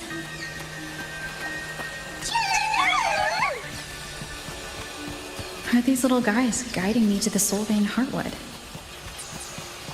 Or the Soliskin merged into the roots? They didn't return to the Exostrider through the Solace trees. They used themselves to reinforce the Keystone Seal.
starting to feel dizzy.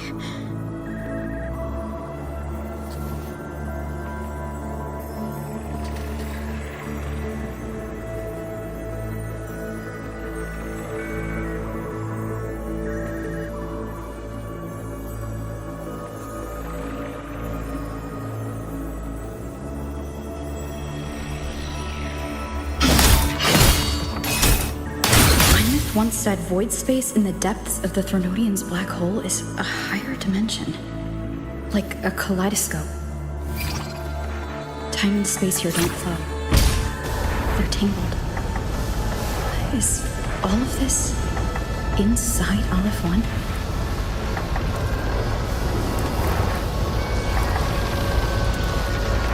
1? Those figures. That's Space Trek Collective in Royan clothing. They're reaching for something. Can't make out what. That frequency. Is it Imeth?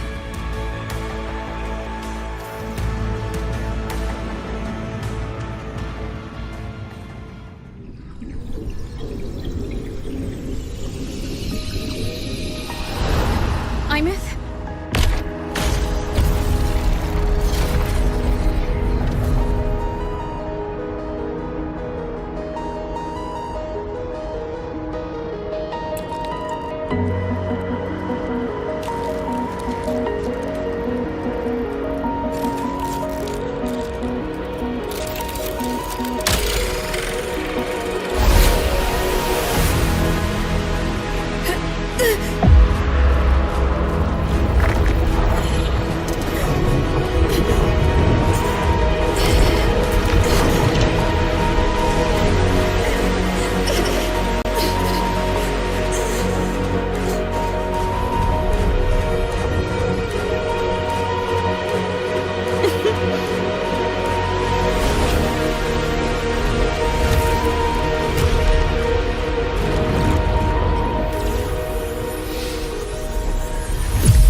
The light of the origin point. We will bear it.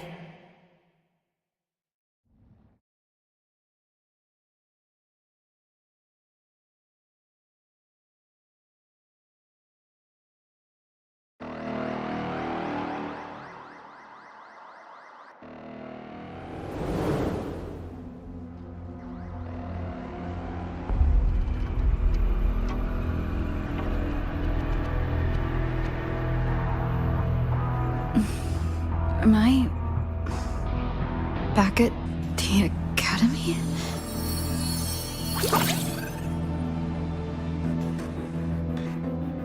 Yeah. You okay? I feel terrible too. Something just yeeted us out of the Threnodian's gut. Rapid interdimensional whiplash is no stroll through the park, I tell ya.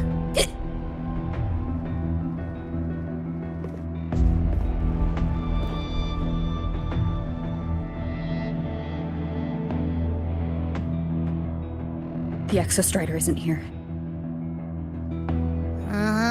The big guy's still stuck inside the Threnodian.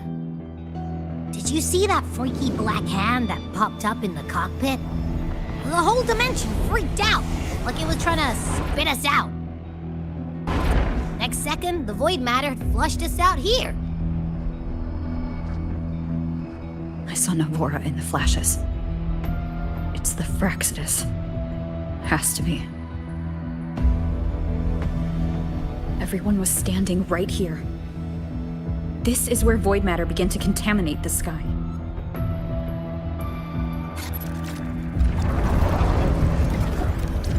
And Aleph 1 was watching me and the Exostrider beyond the gate.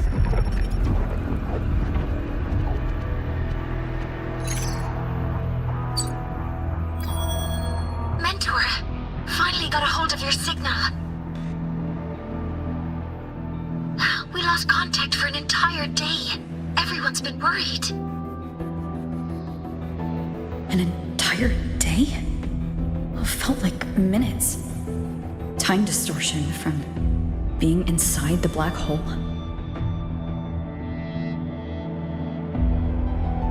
Mornier, I'm fine. We had an incident. The Exostrider is still inside void space beyond the gate. And now, even the Academy inside the void matter barriers is getting hit by void storms. What happened while I was gone? After you went in, the data transmission was perfect. We were celebrating. But not long after, void storms began to erupt even inside the Academy. We haven't been able to find any breach or source to explain it. Most of Lahai-Roi has been evacuated to the collective's escape pods, with Black Shore support. Those who remain are gathered here at the Institute.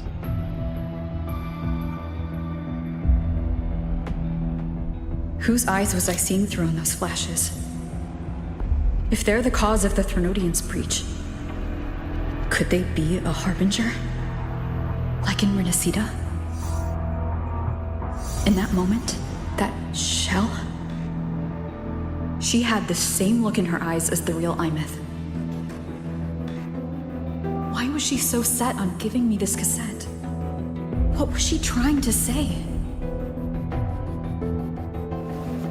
Looks like I'll have to open it up to find out. I'm coming to you. I brought something back from the other side and want you to see it first. The Threnodians struck like a bolt out of the blue. We may not know why yet, but we need to figure out our next move together. Understood. We'll be waiting for you at the Institute. That's a lot of Wavesline messages. All from when I was beyond the Strider Gate. I really made them worry.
Soliskin have swept the area.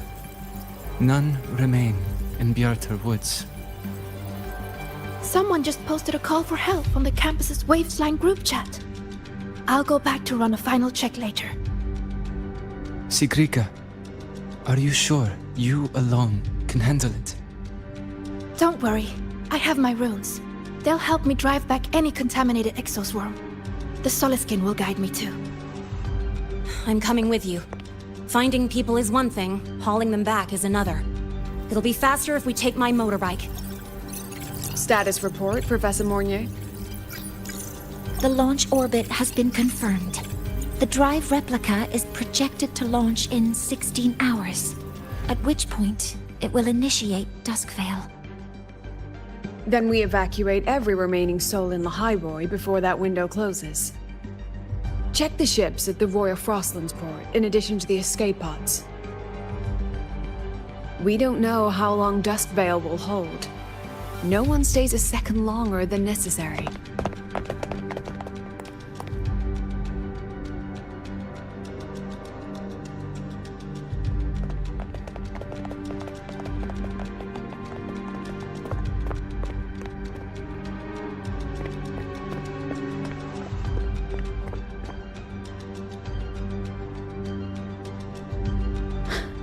The Exostrider.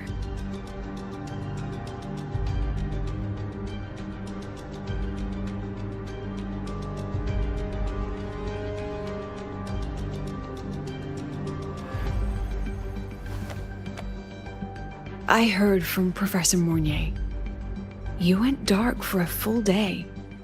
We thought we'd lost you to void space.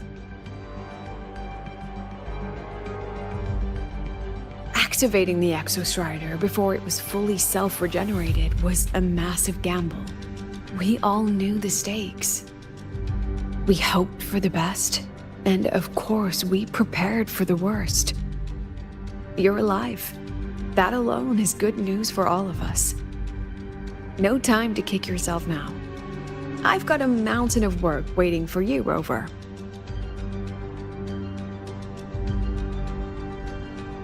Please, have a look at this, Mentor.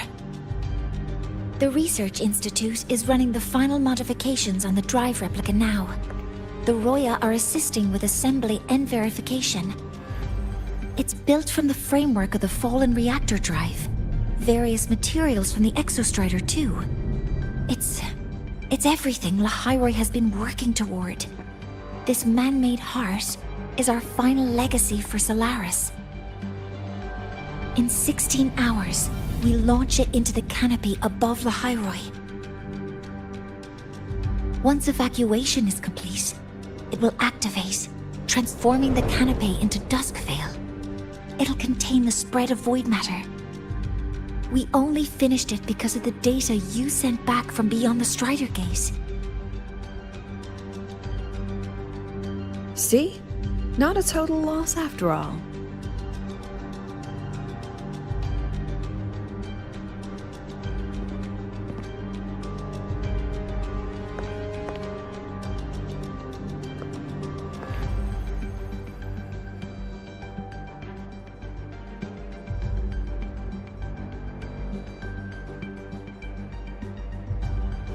Thank you. All of you. About what I experienced beyond the gate. There's something I want to show you.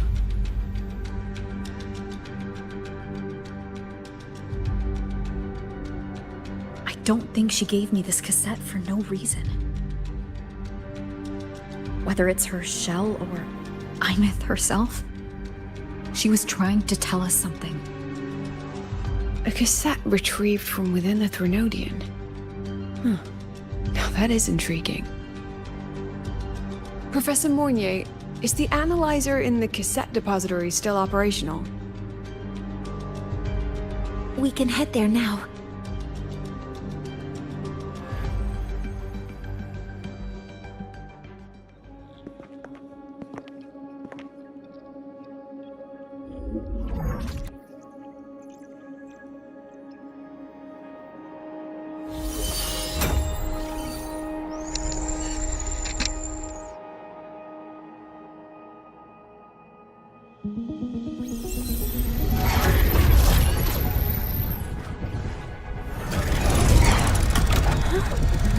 What's happening?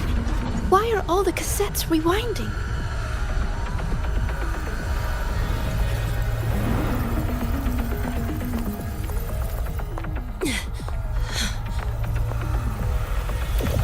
The server bank's going nuts. Every screen is flickering. Oh. The data volume is far beyond the cassette's capacity. It's as if thousands of people left their records in it.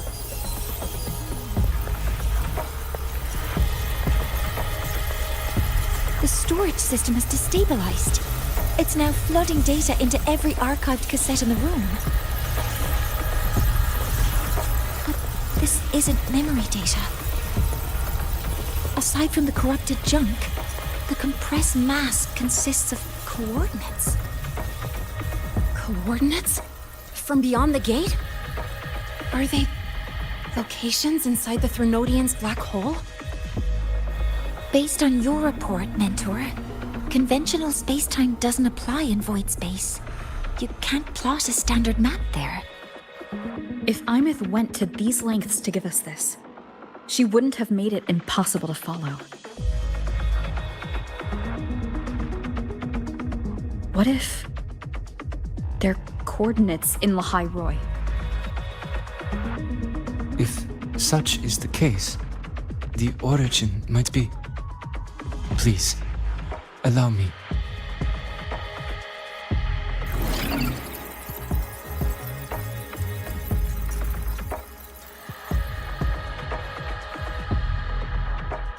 A uniform format these coordinates share. I have verified 150 points using Sundermere as the origin. Each one aligns with a site of Royan runes etched upon stone, just as you beheld within Soul Asylum.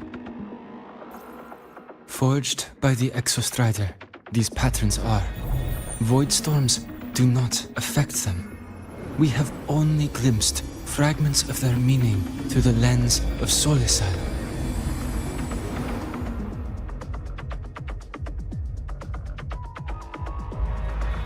I see. Let me overlay these coordinates onto a Lahai-Roi map. It should make things clearer for us.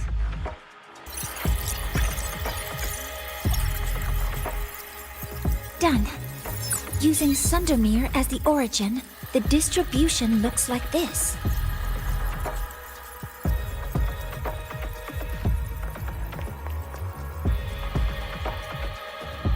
Everything matches.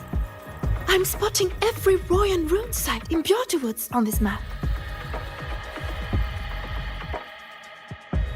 But what about the other coordinates? Wait, I know that spot. That's where the Void Storm hit at the start of all this.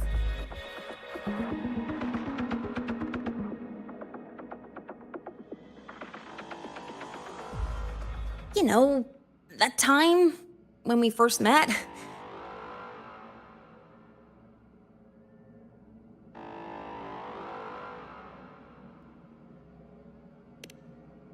Through the Strider Gate was certainly a risk. But where there is a sliver of hope, the Space Trek Collective will always find people willing to bet on it. Once Dusk Vale is initiated, this place becomes a sealed tomb. The intelligence retrieved from void space is our only remaining asset up for study. It's our only leverage against Al-F1 before Dusk Vale fails. We have the capability, the responsibility, and the will to secure this void space data. Face the unknown and we may lose much. Flee from it, and we lose everything. Then leave Bjorterwoods to me. It's the most heavily contaminated area. If this is because of what happened to the Exostrider,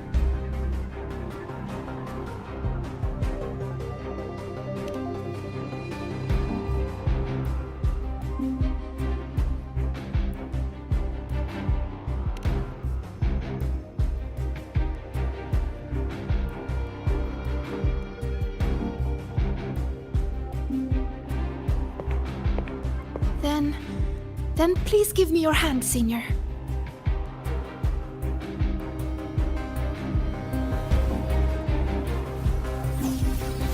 Use this. It will guide you to other Royan runes.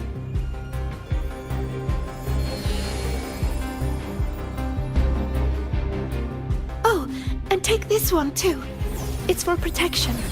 With it, you'll definitely come back safely.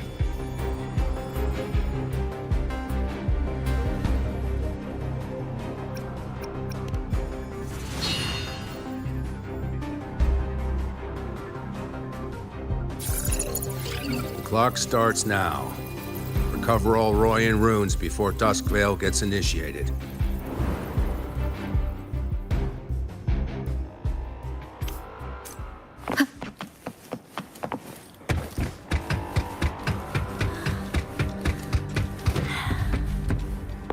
My hand feels so warm.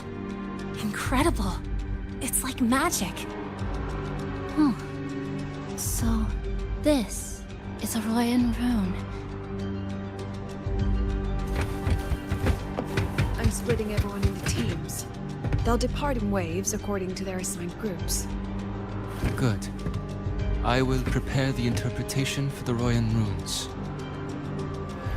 I'll take charge. Yes, I'll make sure none of the Space Trek Collective's proprietary tech leaks.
According to the map, the first one should be around here. Didn't notice before, but, there are some shredded frequencies hanging around this spot. Abby, you're awake.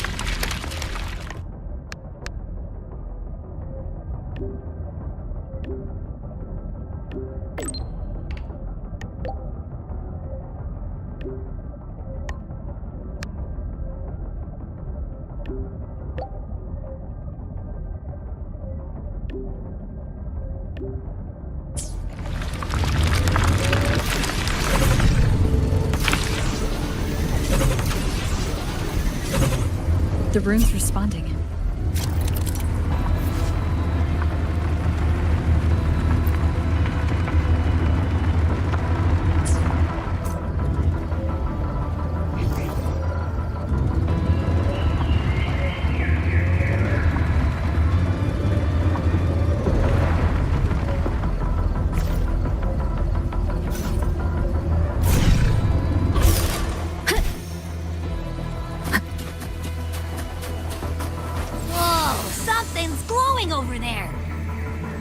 Those outer rune fragments. Line them up just right, and they might connect with the runes on the boulders. Let's try.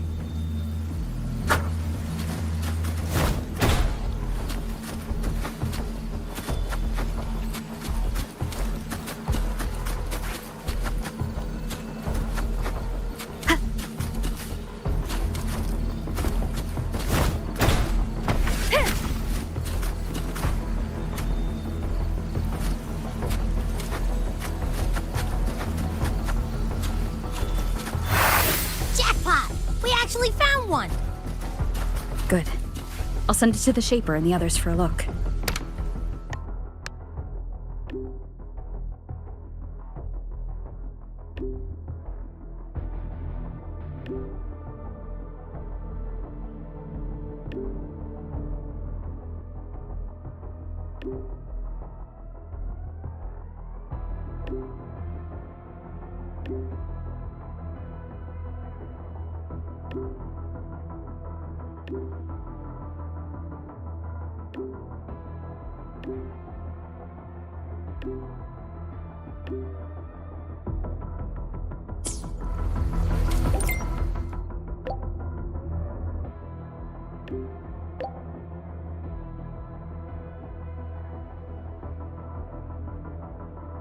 All right, on to the next room.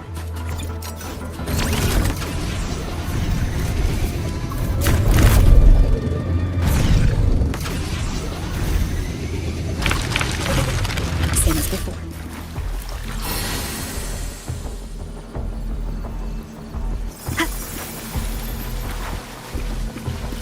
According to the mission details, there's still one left.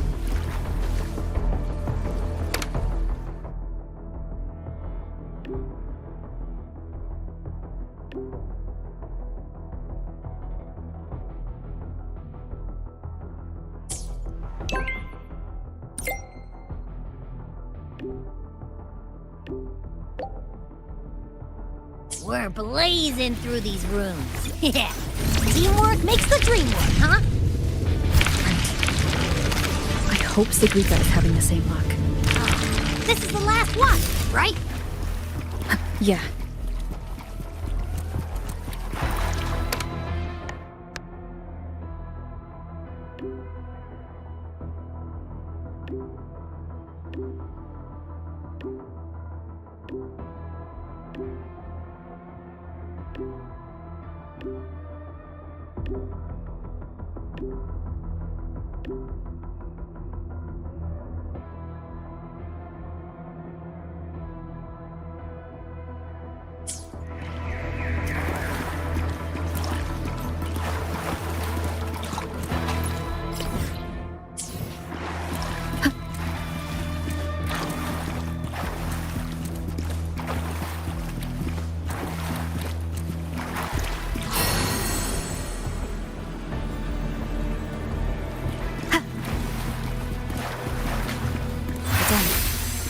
Send it to Lucilla and head back.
What's going on? Ah, Mentor, you're back. We've finished analyzing the runes, but their meaning still escapes us. As for the overlapping coordinates, we've run multiple standard decryption algorithms, but the results are contradictory.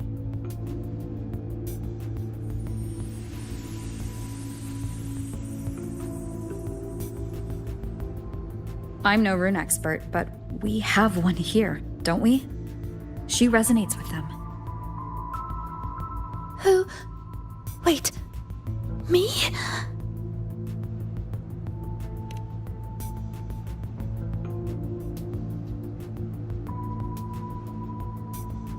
If you're asking me, these runes don't feel flat.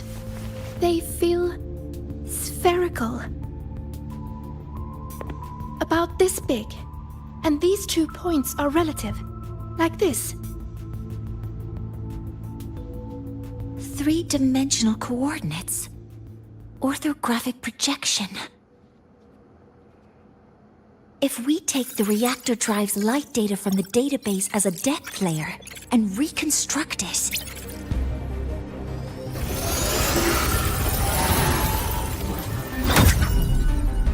a map forms. The Royan ruins are conveying a spherical map.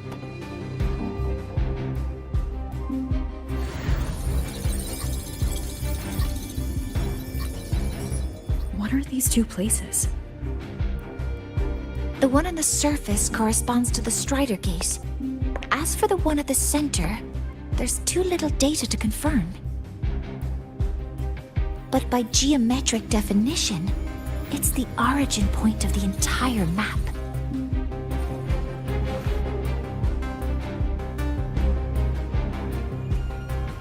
The Exostrider. That must be where it is in void space.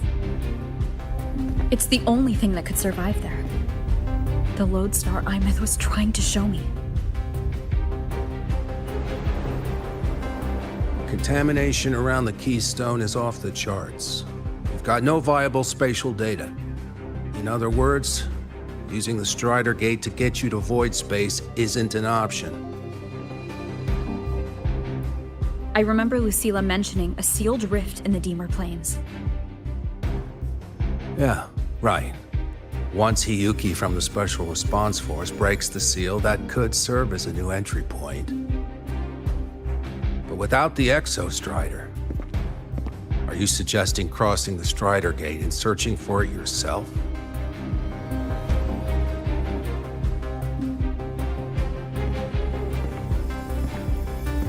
Now that we have a concrete map, I should be able to retrieve the Exostrider before my power of separation gives out.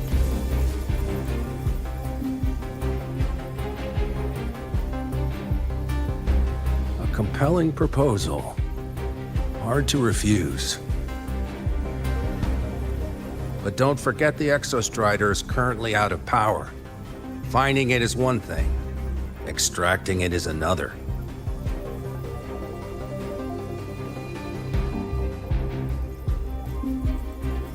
Then we set a hard deadline. If I can transmit the Exostrider's coordinates to you before Duskvale initiates, then tell me you'll consider entrusting the drive replica to us. Consider, huh? So you're handing the choice to us?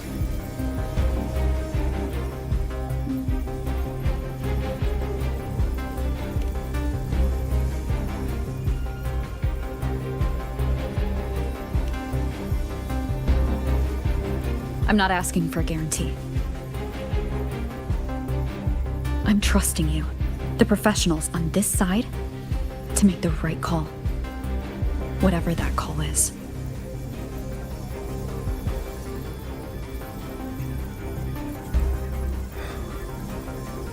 The Exostrider's value justifies the risk. I agree to your proposal.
Here, this is the Deemer Plains map, updated with the latest intel. Be mindful of the contamination. It's not just the exoswarm or local life forms being affected. It's sealing off the terrain itself. That said, where there's a will, there's a workaround. Hiyuki found one, though took her some time. That Miko? Yes, she's been investigating the Deemer Plains in secret. You'll meet her there. She also asked me to tell you that she's run into the Fraxidus there, including the missing girl, Denia. Let's just say honesty is in her nature. She just thought you might want to know. Perhaps her way of showing she has no hidden agenda. Noted. I'll be leaving then. Wait. Look me in the eyes. Relax. It's my forte. You've seen it before.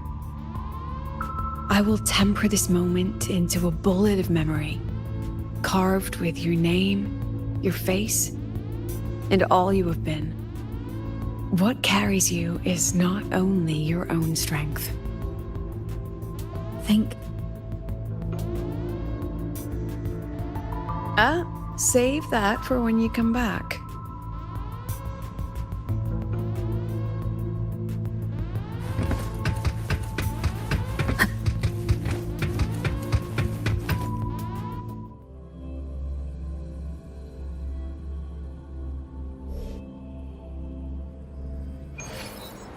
An entry point hidden in the Deemer Plains.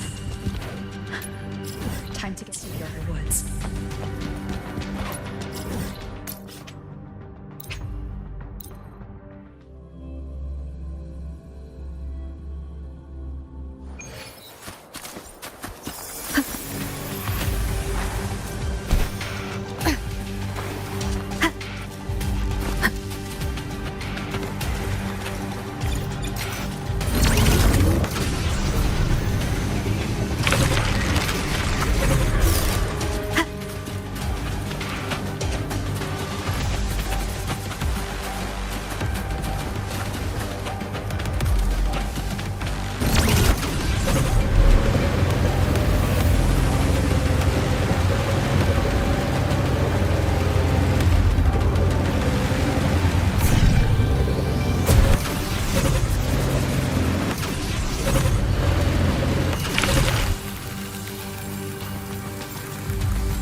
It's already been totally contaminated by void matter. But the frost seems to be slowing the spread.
The void matter contamination is bad.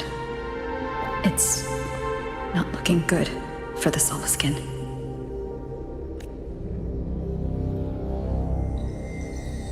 This white bird. Did Hiyuki leave it here? All right. Lead me to Hiyuki.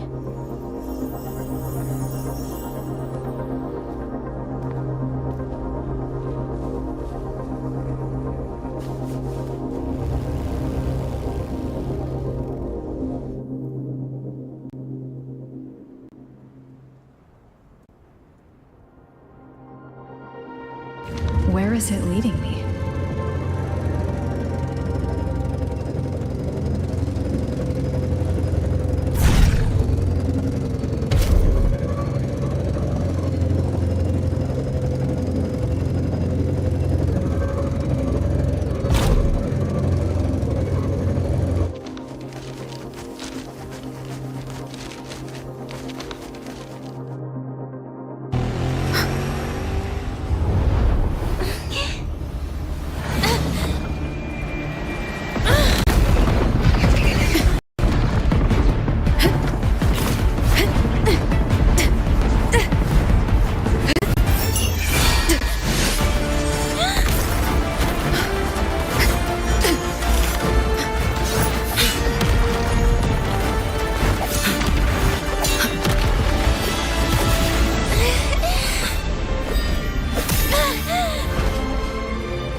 She hasn't gone far.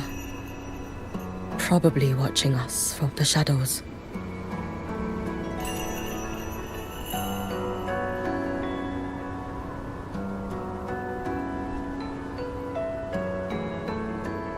She seemed like her grip is slipping. She was already like this when I last encountered her, shortly before the void matter surge.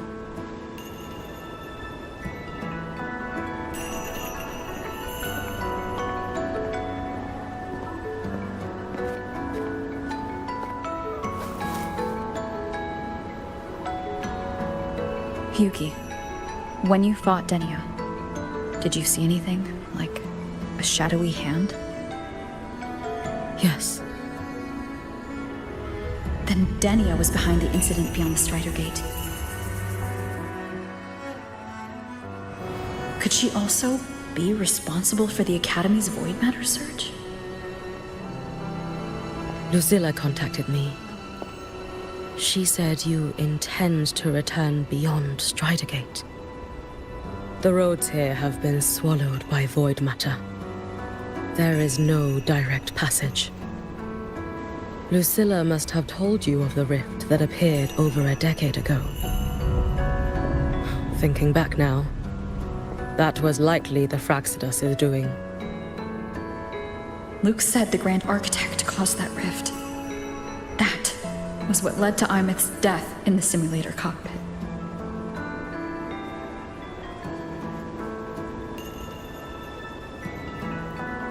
If they used a Threnodian frequency extracted from here to influence Denia, then the Space Trek Collective was already infiltrated from the beginning. The Threnodian surge now could be their attempt to force the girl to master that power. Or perhaps that power within her has simply broken its leash. Long ago, I sealed a portion of my own power there to help aid the Solvane Heartwood resist the Threnodian. Break the seal, and you will pass through the rift to reach the void matter depths beyond it. Understood. I'm relying on you. Let's go. Time isn't on our side.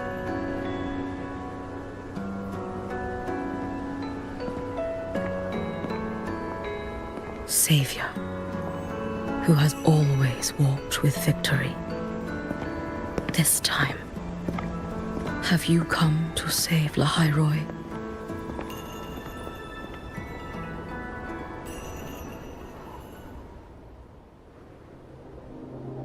This is...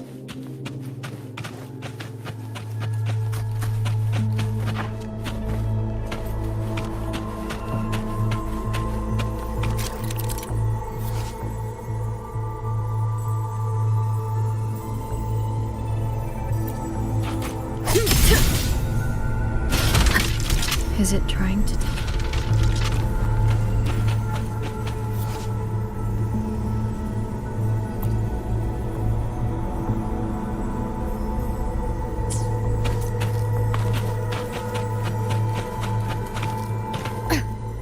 Aleph 1 seems to hold little interest in anything besides humans. Most of the structures it devoured...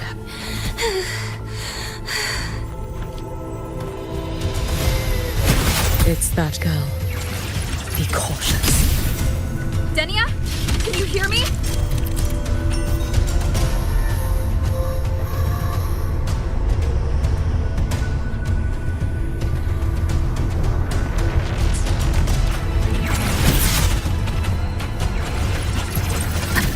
Wind guide me.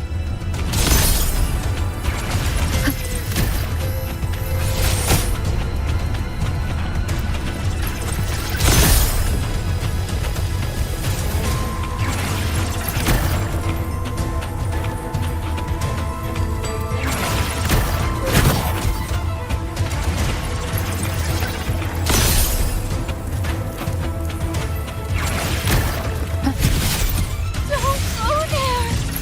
Please!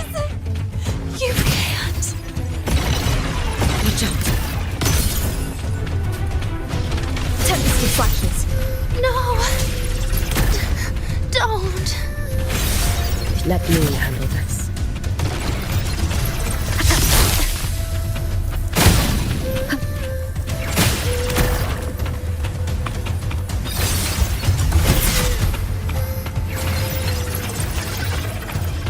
It's fine.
We need to use these blocks to make the climb. It will eat you.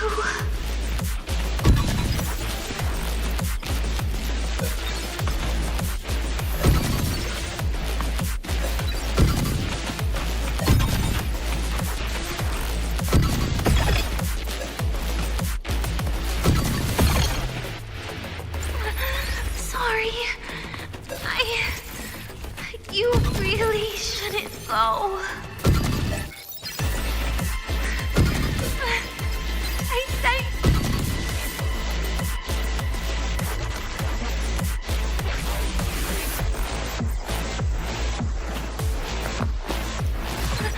Sorry. You really shouldn't go. I sent you away. So why? So it was you, Denia. The one who pushed me out of void space.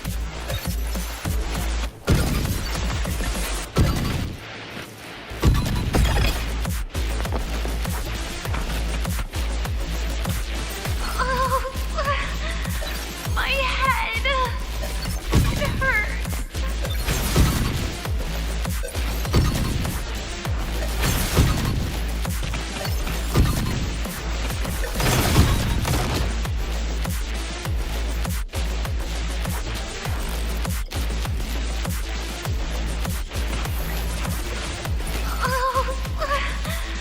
My head. It hurts.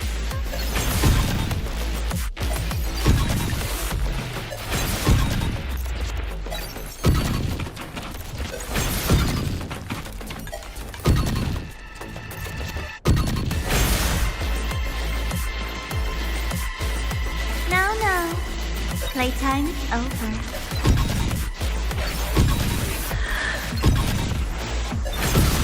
Come back to me, sweet girl.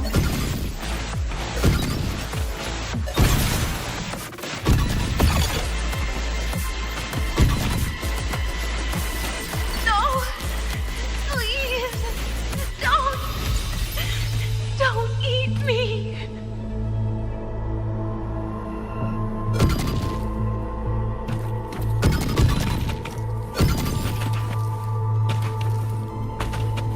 That child's state. She did not appear to be under complete control. It was Denia herself who stopped us. Let's go. We need to get up there first. Got it. Have you been watching over Denia here? Yes. After I sensed the Therno...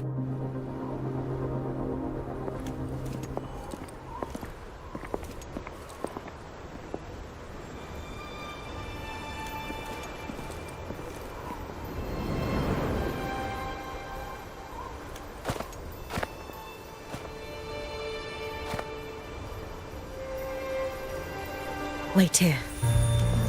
This seal is wrought from the future's tithe. To put it simply, I drew upon countless versions of my future self and anchored them here to suppress the void matter. To break the seal is to reclaim those futures. That task is mine alone. I understand. I'll leave it to you. There is one thing. With Aleph 1 active, I may not be able to restore this seal once it is broken. You choose the most perilous path at the most perilous time.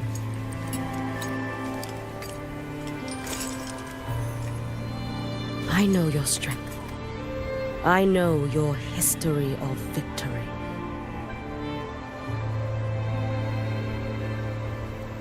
To take such a risk. Is it because you remain confident you will not fail? That you cannot lose to the Threnodians? No, I've failed before. I don't think anyone can win forever. If I'd never lost, maybe I'd still have my memories. I wouldn't need to start over, and Solaris would be free from the lament. I do this because I can. And because someone has to. And what if you fail?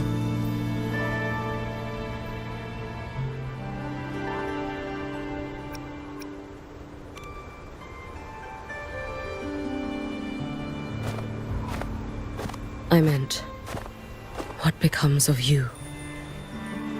Maybe I'll be lost to void space. Maybe I'll find a way to turn the tide. I can't know right now. But if I don't try, there's no way I'll ever know. What makes me scared isn't coming up short. It's the thought of not giving it my all. The cost of this attempt is steep, and you bear the weight of many. I expected more caution. To fail even once against a Threnodian is to invite apocalypse. Even knowing this, you would still go. Hiyuki? Lucilla told me you fought a Threnodian in Ashinohara for a long time. I don't know how you did it, but I can only imagine what it took to hold the line in a place already so destroyed. So, I'll ask you. Did you fight in Ashinohara because you were certain you would win? No. I was not. I never was. Then you understand why I'm doing this. You would make the same choice in my place. I see. I will attend to the seal of Flaming Sakura. It will not take long.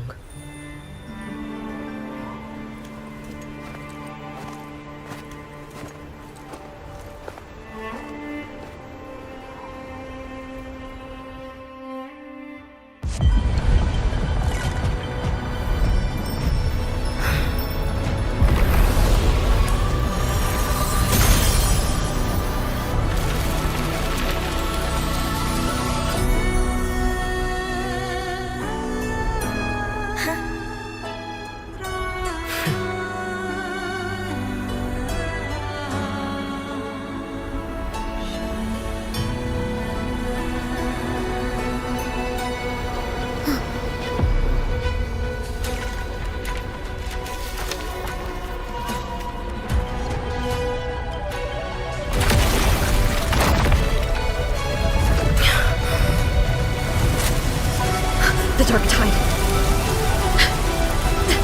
Hiyuki, let me help! No need. I must do this myself.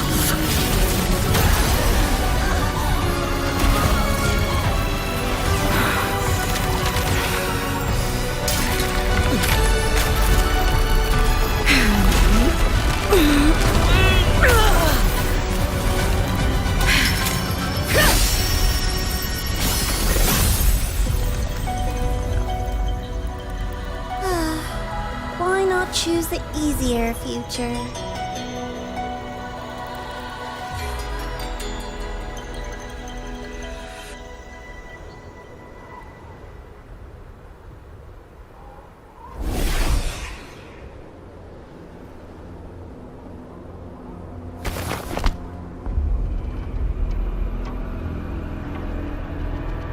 The girl. Oh, it's been a while, Miko of Flaming Sakura. And you as well, Rover.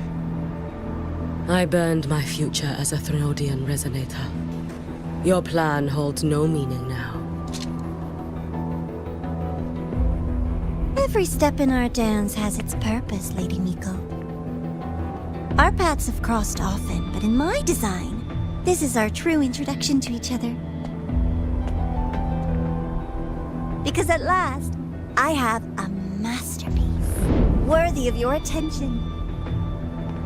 You infiltrated the collective for Denia and Hiyuki. You wanted Leviathan's power to merge them into one. Denia was always a Fraxidus creation. She is honored to be used as intended. A creation? The Mia disappointment made me think. If I could just create a superior vessel, one refined by a Miko spirit, perhaps it might bear the full might of a Threnodian's power. As for the outcome, you would know better than I, Lady Miko. Wordplay won't change your failure. Leave, you tedious avatar.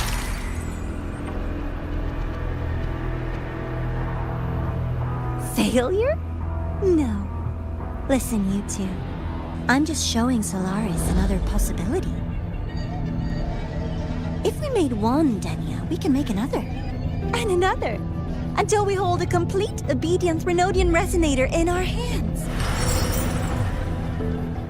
Your own borrowed future showed you that. A true Threnodian resonator will exist.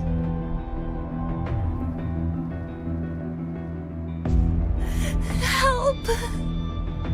Help me! All that desperate running on the wheel and you still came up short. I'll have to throw you away.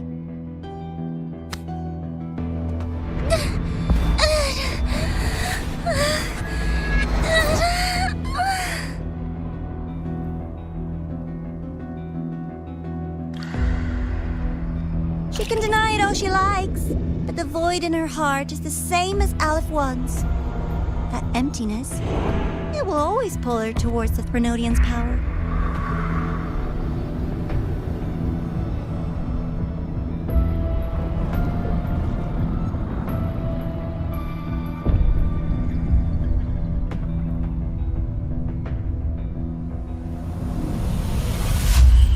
Chase her if you must.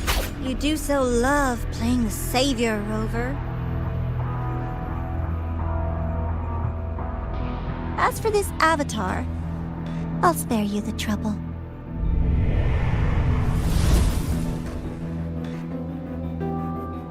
Wasting time on one of their avatars is pointless.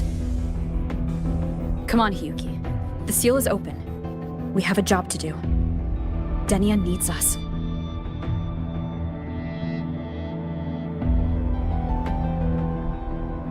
If you wish, I can tell you about my history with the Fraxidus. But of course, Denia is the more pressing matter. It's not hard to guess. The Grand Architect wanted your power as the Miko of Flaming Sakura, didn't they? But like you said, you burned that one future as a Threnodian resonator. You can be done with him.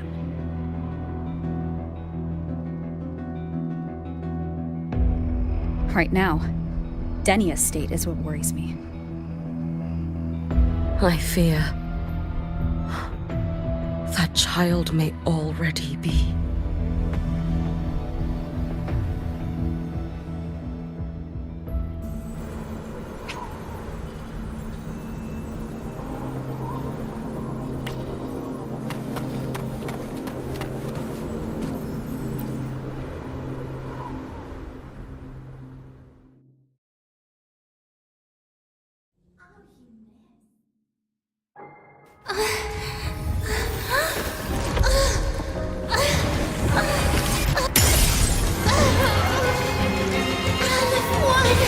I curse you!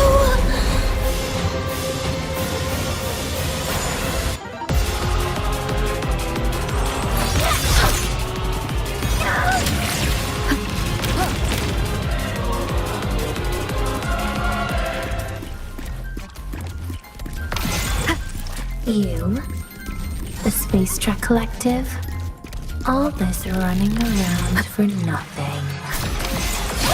Hopefully this helps.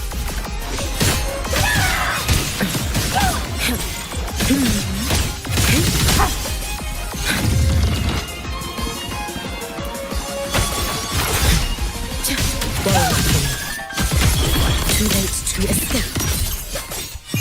Take your final dive into Nana. Fall in my way. Be cautious. Stand back. It's fine. Seriously, just call it quits. Oh, yes. Wait for the moment. Stay with me. When you prepared for this, have you lived? I can't follow you. Wait for the Wind moment. calls, waves follow. Good. Stop! There's still time! Why won't you? Still refusing to turn back!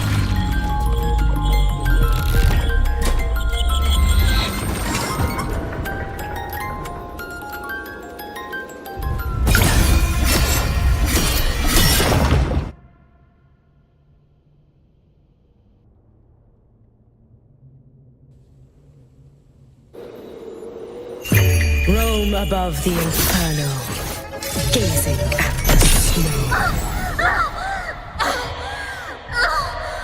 Damn you! Out of blood! Hopefully this helps. Waves rise. Judgment strikes.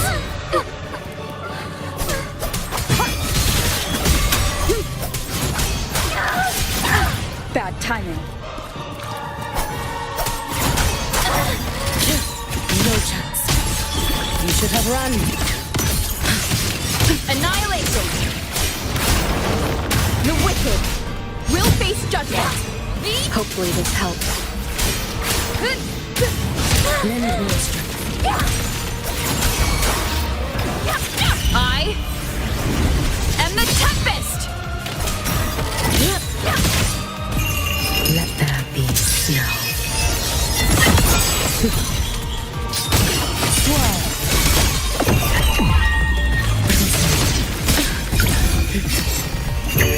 May the Sakura incinerate. Burn this self away. Wind calls, waves follow.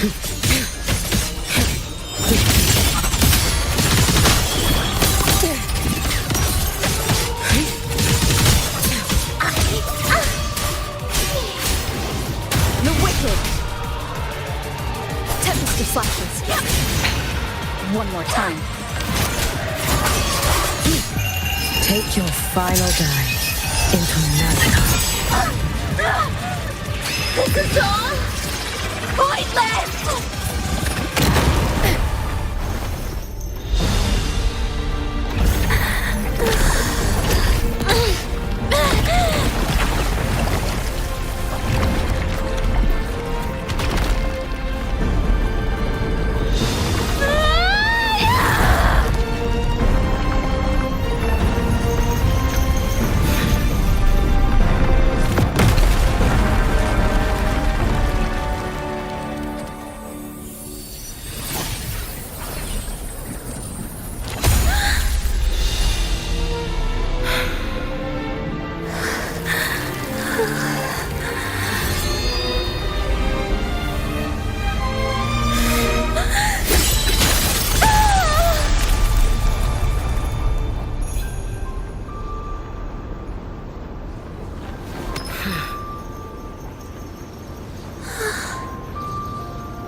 Rest now.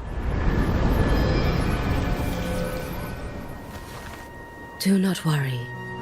The void matter frequency within her has weakened. She will recover.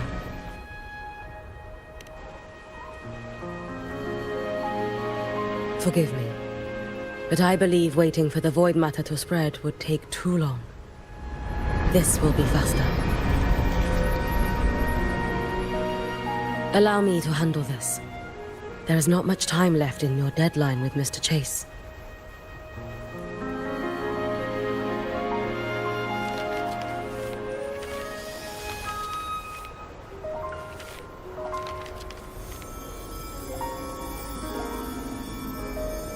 My Shiratori can guide you through void matter, but the concentrations here go beyond its strength. So I will draw upon a future where I learned to fully channel its power. It will protect you and help you find the path you seek.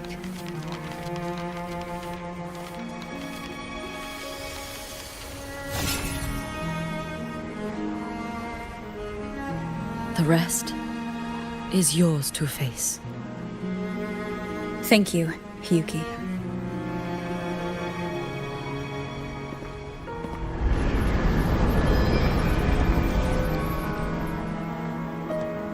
I've read the Space Track Collector's report on Imeth. She wrote that her intention is saving the world. Lucilla said you are her family. I suppose you must be the reason she held that vision.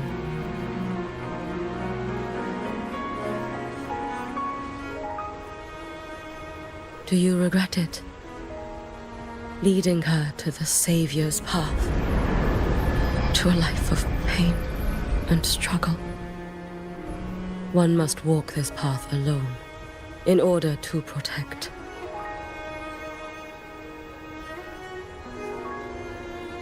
And those who walk it out of admiration will lose themselves in the mire. No, Hyuki. I don't seek Imeth to confess my regrets. I want to find her, so I can tell her. I hope to make you proud.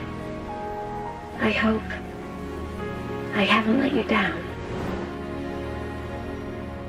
I've always been proud of her.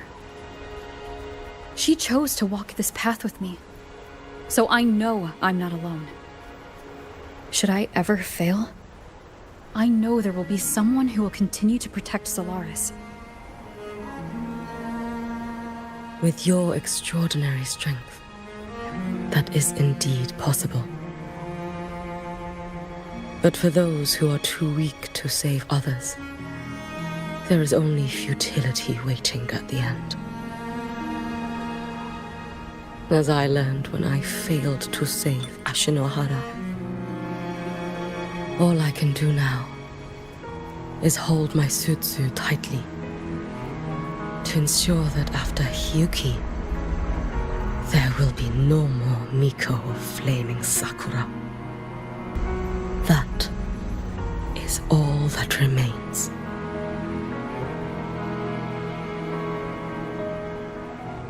From Lahai-Roi to the distant lands of Jinzhou and Rinasida, people rise up to fight the Threnodians. I've been part of that fight. But to pretend I'm the only reason they're standing? That everything fails if I do? That's arrogance. It's an insult to everyone else choosing to stand their ground.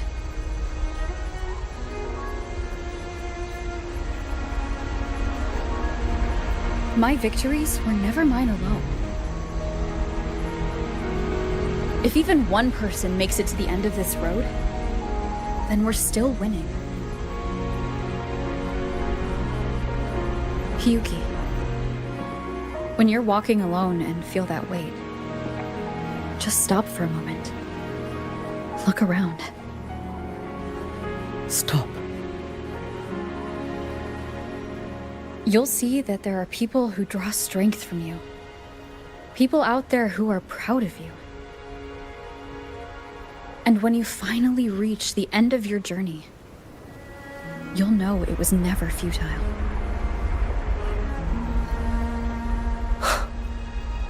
How enviably brilliant.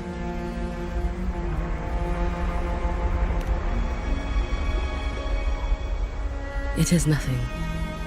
I will tell you when you return. All right. I'll be back soon. I will hold the line here until Duskvale initiates. I will wait for you. Together. With everyone.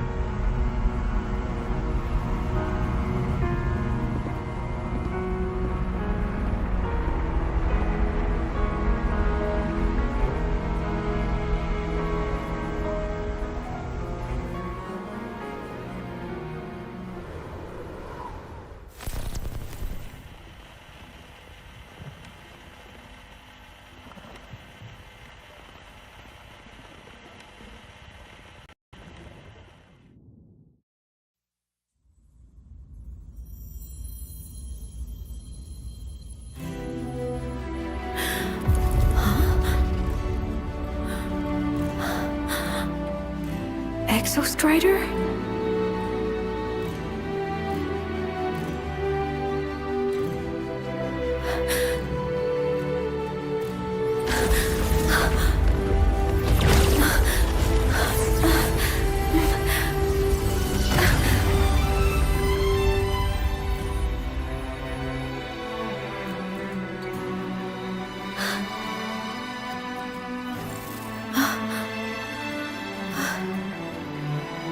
Someone consumed by void matter. Come here. The Exostrider's power is nearly spent, but I'll do my best to protect you.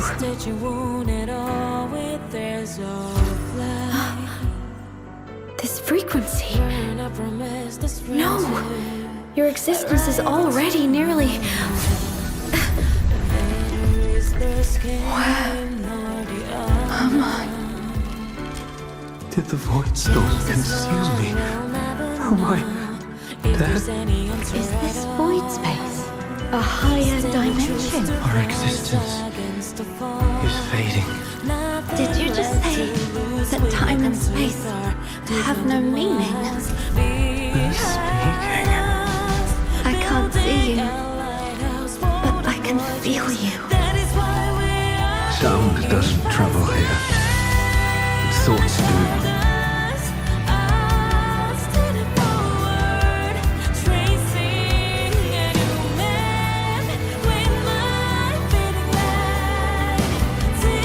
The Exostrider? Why is the Exostrider here? What happened? The light. What should we do?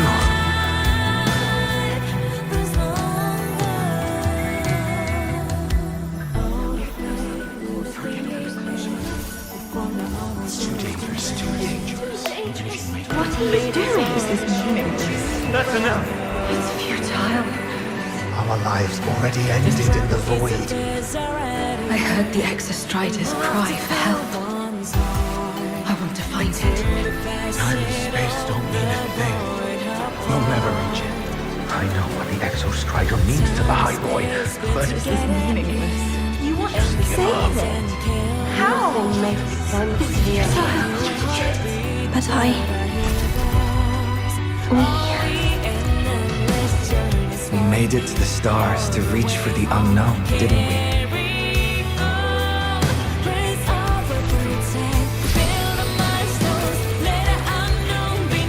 Just another step on a long road of discovery.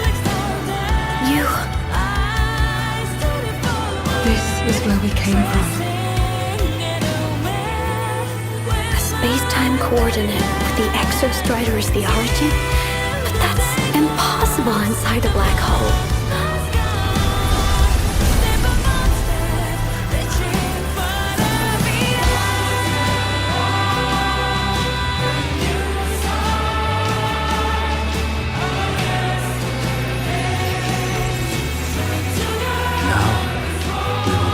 The path with the future.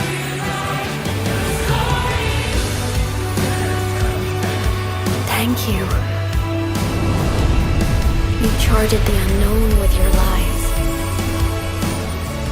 I'll make sure it's not in vain.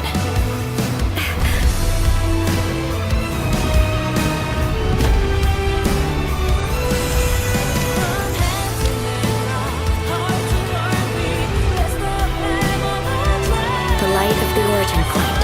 We will bear it.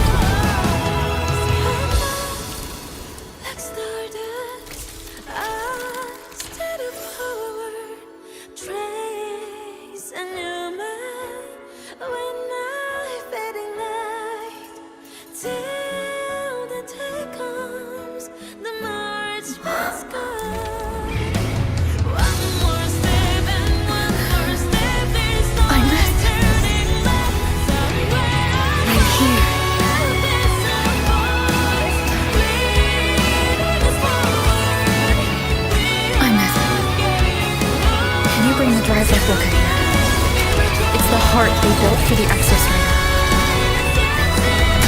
Don't worry. This time, we'll save the world together. Okay. I'll bring you back humanity's hope. So, wait for me.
The Exostrider's frequency is decaying.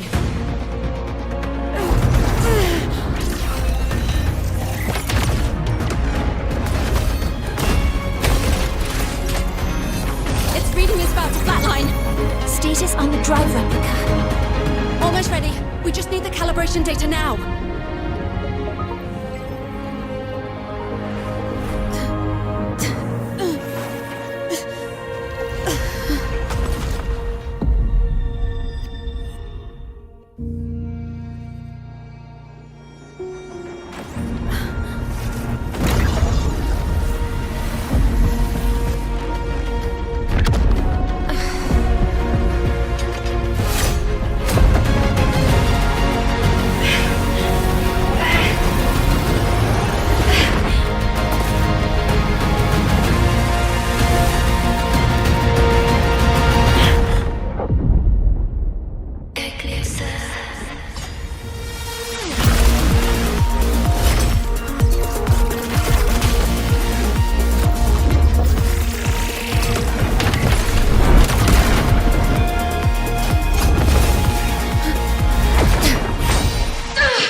responses within this sector have dissipated.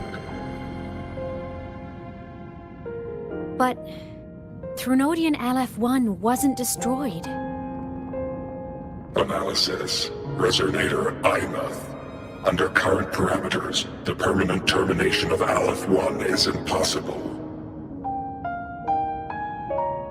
Therefore, I exercised autonomous judgment and exiled it to the furthest reaches of this universe.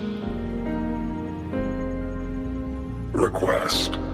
Arbiter, permission to remain. Before your final judgment, allow me to submit a log of my experience in Lahai-Roi.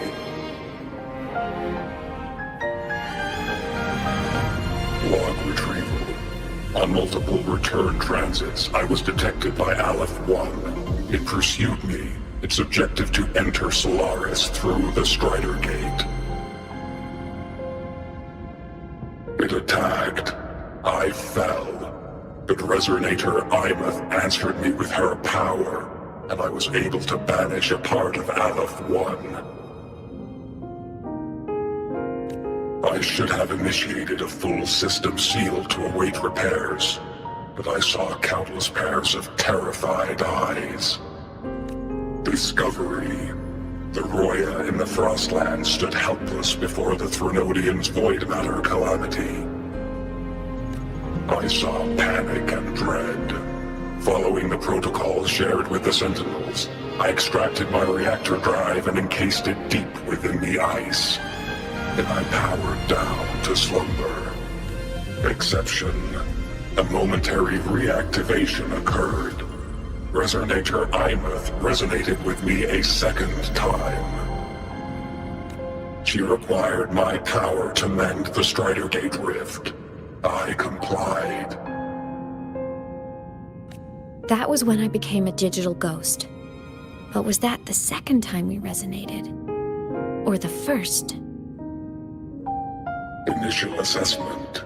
Upon reactivation, standard procedure was to request your retreat. Direct engagement with Aleph-1 was a tactical irrationality. But the human heart granted me a voice. The will of this civilization gave me the strength to stand with you.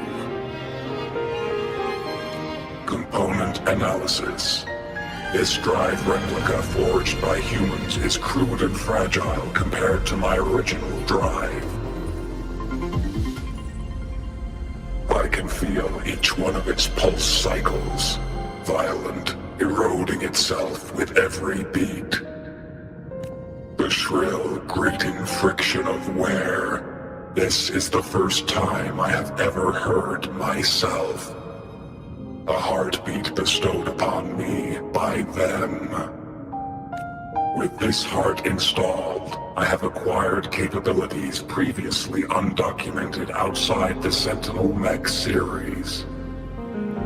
Projection. Given Threnodian Aleph-1's abilities, we must assume it retains the capacity to return. Once the Strider Gate is fully sealed, I will remain on this side as its guardian. I will bar its re-entry into Solaris. Request. Arbiter, I was born from humanity's hope. Please permit me to remain here and protect them until this heart ceases to beat.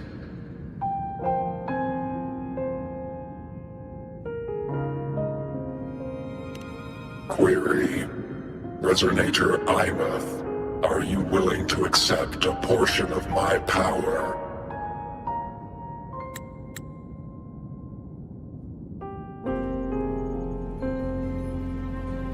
When I first arrived in Lahai-Roi, your assistance allowed me to seal the Threnodian beyond the Strider Gate.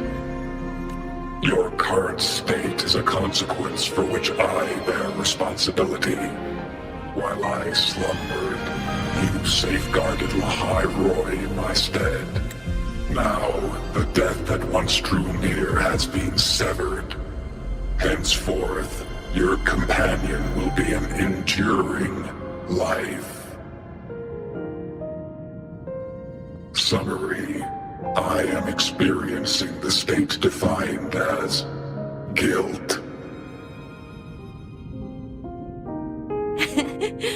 Oh, Exostrider, you're really wearing your heart on your sleeve, aren't you? But hey, I chose this path myself. Made my peace where it ends a long time ago. As for your question, this savior's got a career to uphold. Gotta level up if I'm gonna keep kicking bad guy butt, right? So your power? Hell yeah, I'll take it. Authorization. Resonator Imouth's agreement confirmed. Synchronization limit removed. Commencing resonance. Suggestion. Don't you dare feel guilty. Thank you for living up to my hopes. So, let's make our goodbye a happy one, okay?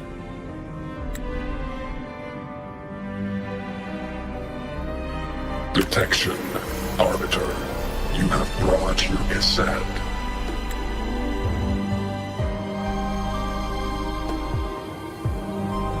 Proposal.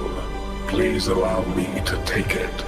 I wish to burn a frequency onto the tape for you to return to Lahai-Roi. Briefing. While traversing the stars at high velocity, my trajectory once intersected with a slow-moving probe. Its hull was marked with Solaris script.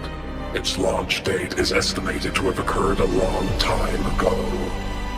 I intercepted and recorded the signal it has been continuously transmitting to Solaris. Its name is the Far Watcher. Objective. I wish to offer this recording as a gift to the people of Lahai-Roi. Status. Strider Gate closure imminent. Preparing to return the Arbiter and Resonator to Lahai-Roi. Query. One last thing, Arbiter. Will you permit me to alter my designation to bear the name Lahai-Roi? Designation change complete. Thank you, Arbiter. Valediction. Farewell, Arbiter. Please deliver my temporary goodbye to the people who forged this heart. Prediction. We will meet again in the boundless sea of stars.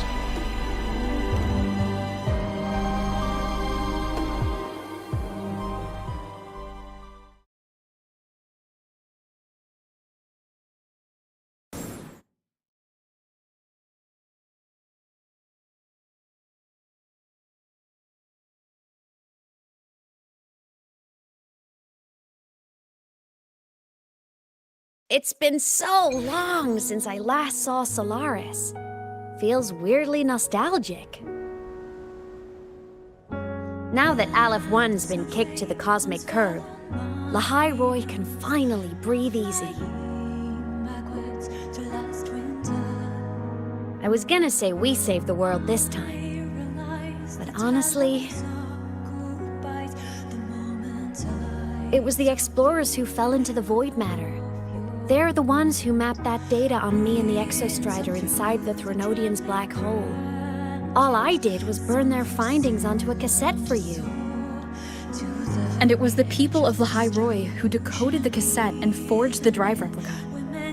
That's what let the Exostrider finally cast the Threnodian out. So, this wasn't a story about heroes saving the world. It was the world saving its heroes, right? Yes. And now, we're home.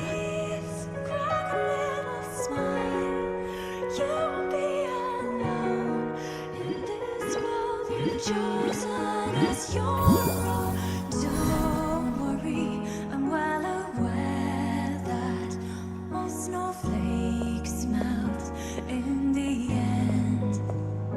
You're back. Yeah. I'm back now. Flamboyantly into that good night.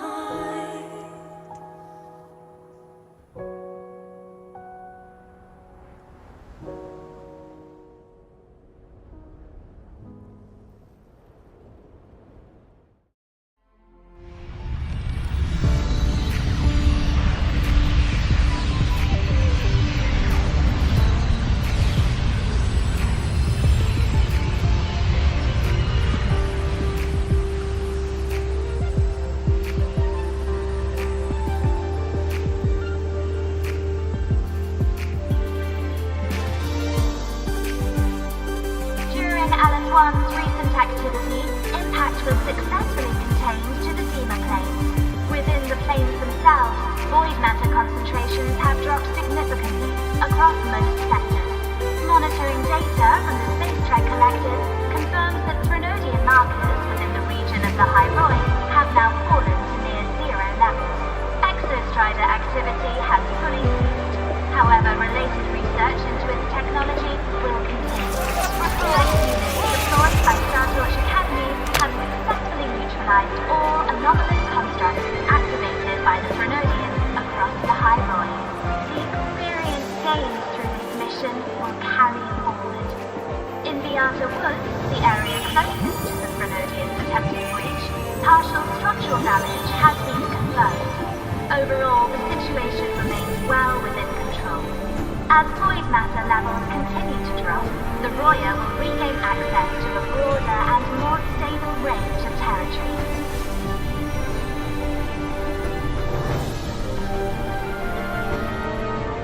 Once shrouded in void matter, Lahai-Roi now stands restored.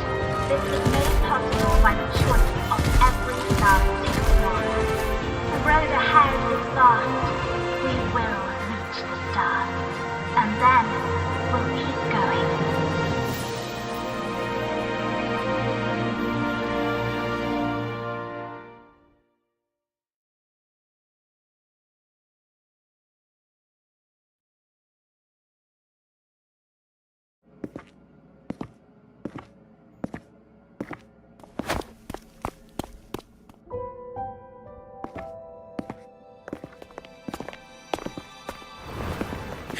You made it!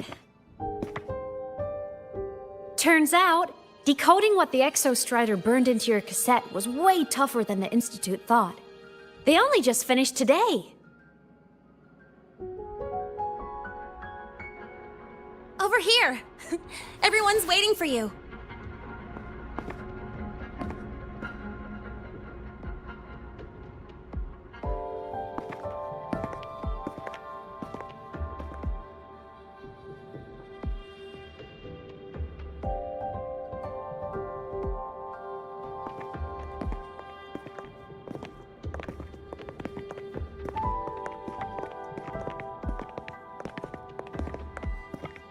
What could it possibly be? Oh, I can't wait to find out.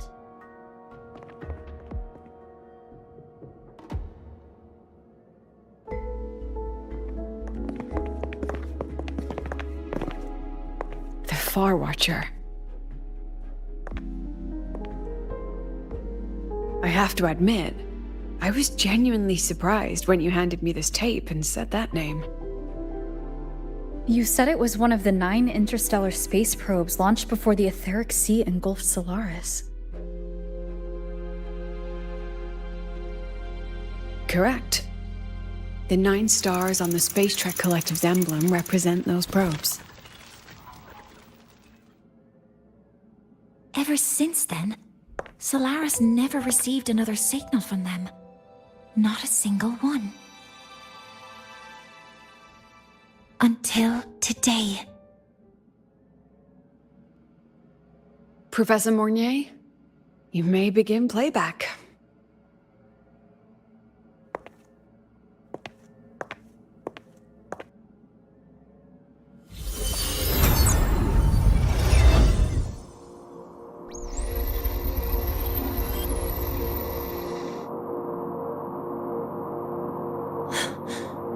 This sounds like white noise.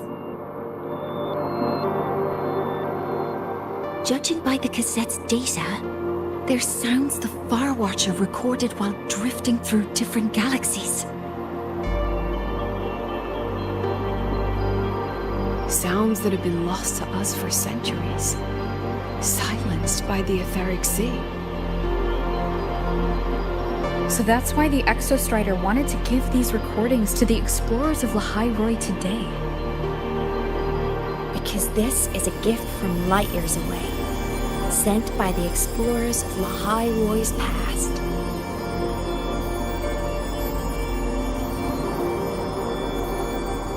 Echoes from a sea of stars.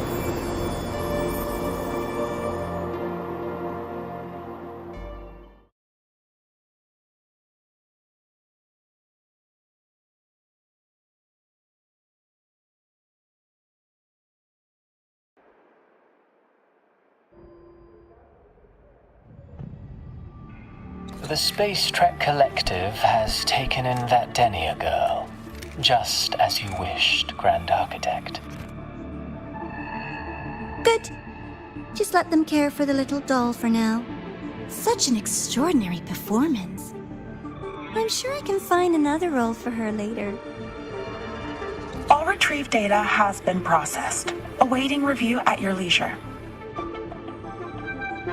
May I ask what you plan to do next?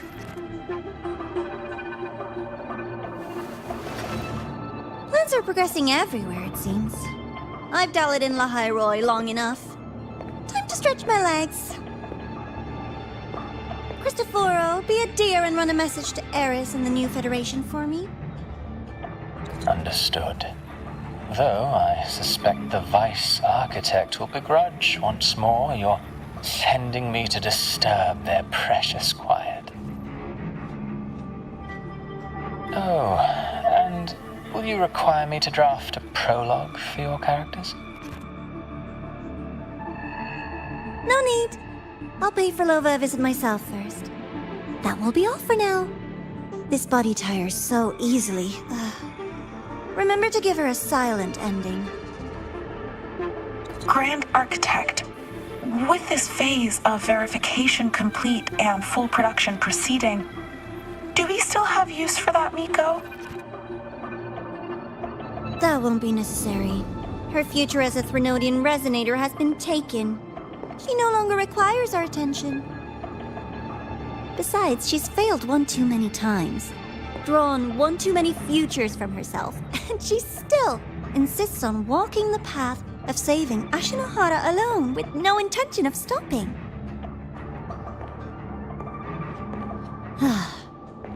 Every step she takes only deepens that obsession.